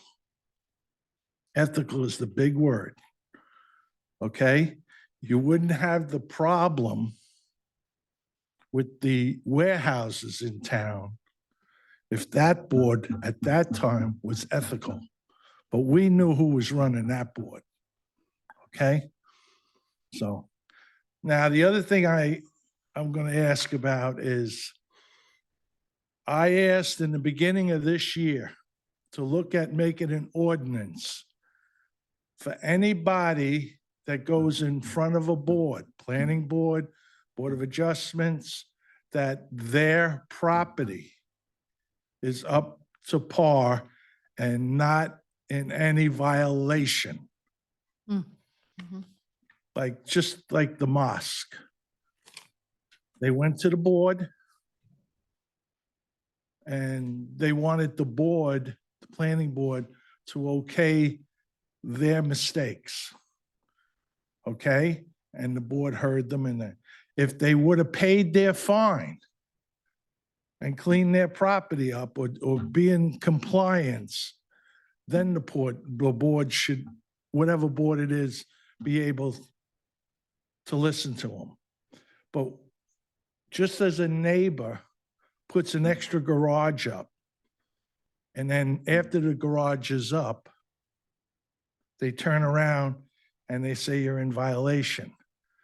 Well, I'm going to go in front of the planning board. I got the application out. Well, they're asking the board to come down or to condone their wrongdoing of putting up that garage. So I think you should have an ordinance. Can't hurt that everything the property has to be brought back to legitimacy or brought back to legal before they can go up in front of a board. I asked that in, I think, January, February, but I know you had other things happen in the beginning of the year, but just look at it. And I'm also saying it to the Republicans on the board and the two in the audience, because I know you only have two meetings left, that they should look into that any property owner, big or small, has to be in compliance, zoning and everything, before a board sees them, an application is accepted. Thank you. thanks, Bob. I appreciate that. Come on up, Bob. Madam Mayor, real quick. Yeah. I was told library's under contract to 2027, so. Oh, okay, thank you. 2027, Bob. Your question, how long was Dr. Labby's contract for? It expires in 2027. Yep. Probably, I would think June 30th. Yeah. Thank you. Okay, I still live on Elizabeth Street. Yeah. Okay, in the letter we got from CME, it said that, okay, I don't want to read the whole thing. I want to get the drainage systems, including reconstruction of existing inlets, construction of new drainage structures, pipe reaches, the construction of new concrete curb, and then it has, after that, removal and replacement of existing concrete curb. I don't know, does that mean that you're going to put curb in and then? You're going to have curb on the entire roadway, consistent curb. If you have existing sidewalk that's in poor condition, it'll be replaced. If you don't have sidewalk, it's not going to be installed. But there are going to be curbs put in? Yes. Okay, as long as. There's water, there's something sanitary, there. storm, curb, drainage improvements, just not consistent sidewalk. Everything else is being reconstructed. Okay, thank you. You're welcome. Thank you. All right, I see no one online. Anybody else in public? I see no additional hands. Move the public portion be closed. Second. Fast. All in favor? Aye. Motion to adjourn. Second. All in favor? Aye. Aye. Anthony, I'd love to clone you. I hope you're working on that with the little one. I think, well, we're gonna take him a while, but he's working on a mini me. Thank you. Ladies and gentlemen, do we need a quick pause for the agenda or we want to roll right in? Yeah, I'm going to step out to go and sign a few docs.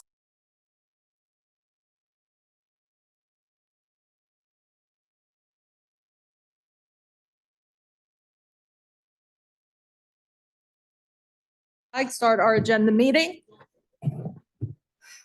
Ladies and gentlemen, please rise. Mr. Sposato.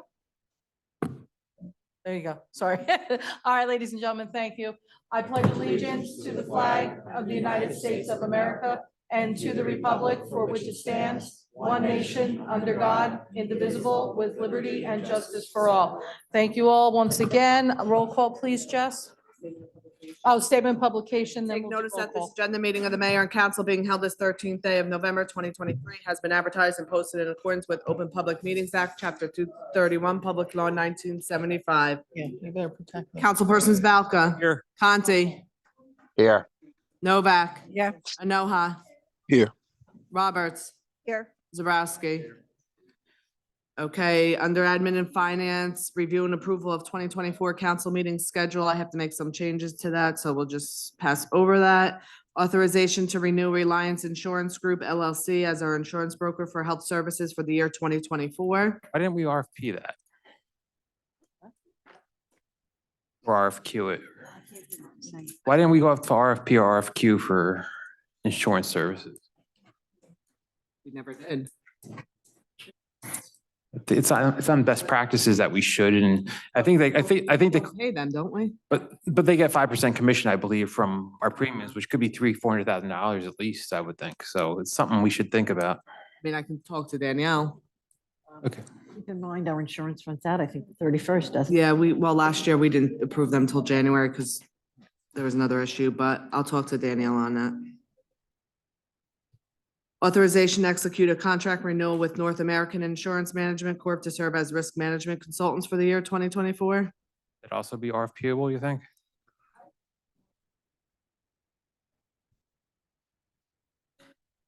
I'll check with Danielle.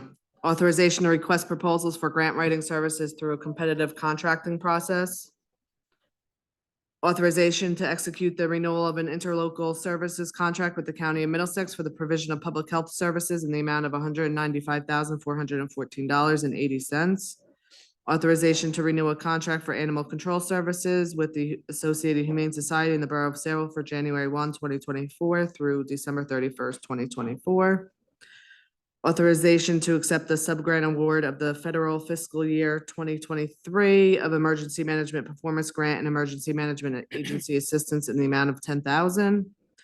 Authorization to purchase one 2023 Chevy Tahoe through the Cranford Police Cooperative Pricing System Contract 2301 in an amount not to exceed $58,437.75.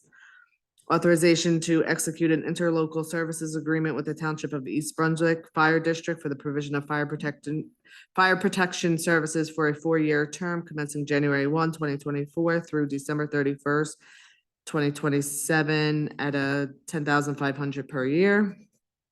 Authorization to execute an interlocal agreement with Middlesex County for the county to provide funding to the borough to pick up litter on county roads as part of the Clean Communities program.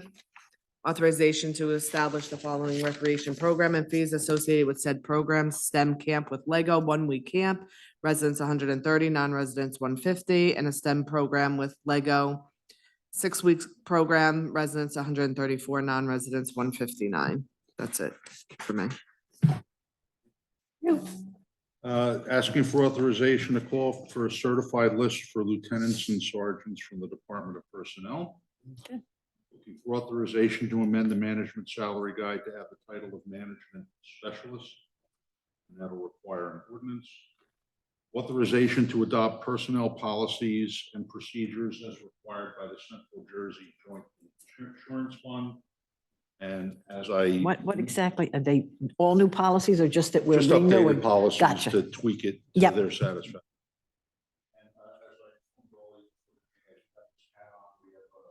Opportunity to engage with the United States Department of Wildlife Service through the fact that we have the substantial amount of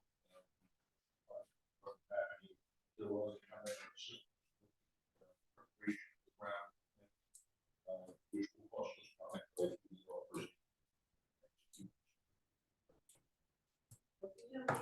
Glenn, can you share with us,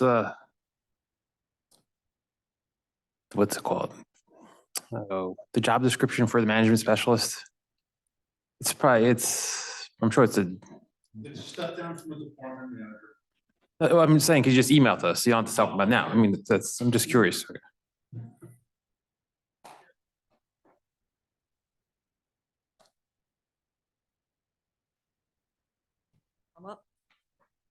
I have a budget transfer resolution and authorization to cancel outstanding checks. Thank you. I have just one item, 2022 road project phase 1, looking for a change order to allow us to pay a contractor for extra work done by the borough. It does not change the overall contract amount. Thank you.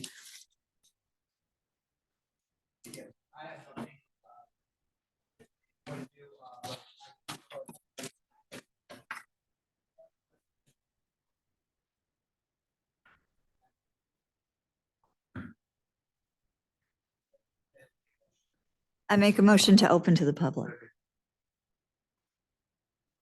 I see. Okay, I recognize Jim Robinson on the phone. Yes, thank you, Jim Robinson, 11 Burrell Square. I had the same question that Councilman Balka had about Mr. Skarzinski's recommendation on the salary ordinance. What is the reason for this? What is the job description, and what's the ultimate goal? And Glenn, I couldn't hear anything that you said because of where your microphone was. Can you hear me now? Now I can. Okay, sorry about that. So the goal here, we have a position in the personnel office, which kind of bifurcates its time between personnel and assignments that I give to this particular employee. She's been taking on more and more responsibility, which would ultimately result in her being part of the management team and falling outside of the ASME contract and going into the management contract. So we'd Okay. like to make that change in the structure and add that position to our available list of positions within the borough. Very good. Makes a lot of sense. Thank you. Anyone else in the public? Oh, wait a minute. Yeah, okay, then we got to go into closed, right? Correct. Okay, wait, okay. All in favor?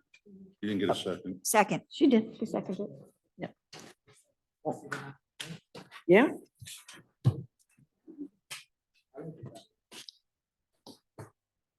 So do we need a motion to go into She's exec? got to read it. Okay. Whereas Section 8 of the Open Public Meeting Act, Chapter 231, Public Law 1975 permits the exclusion of the public from a meeting in certain circumstances. And whereas this public body is of the opinion that such circumstances presently exist, now therefore be it resolved by the Mayor and Borough Council of the Borough of Saraville, County of Middlesex, State of New Jersey as follows. The public portion of this meeting is hereby adjourned in order that the governing body may meet in closed private session for approximately 60 minutes to discuss the following matters: litigation. Following the conclusion of said closed session, the governing body shall reconvene the open portion of this public meeting to consider any other matters which may be properly brought before it at this time. The nature and content of the discussion which occurs in closed session shall be made public at such time as the need for non-disclosure no longer exists. This resolution shall take effect immediately. I move that the motion be approved on roll call vote. Second. Councilpersons Novak, Yes. Balca, Yes. Conti, Yes. Anoha, Yes. Roberts. Yes. Zabrowski. We're gonna go to the. We do not anticipate taking any action on the close of executive session. Thank you. No.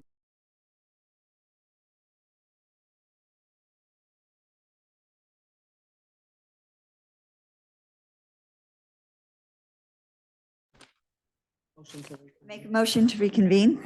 Second. All in favor? Aye. Um, Motion to adjourn. to adjourn. Second.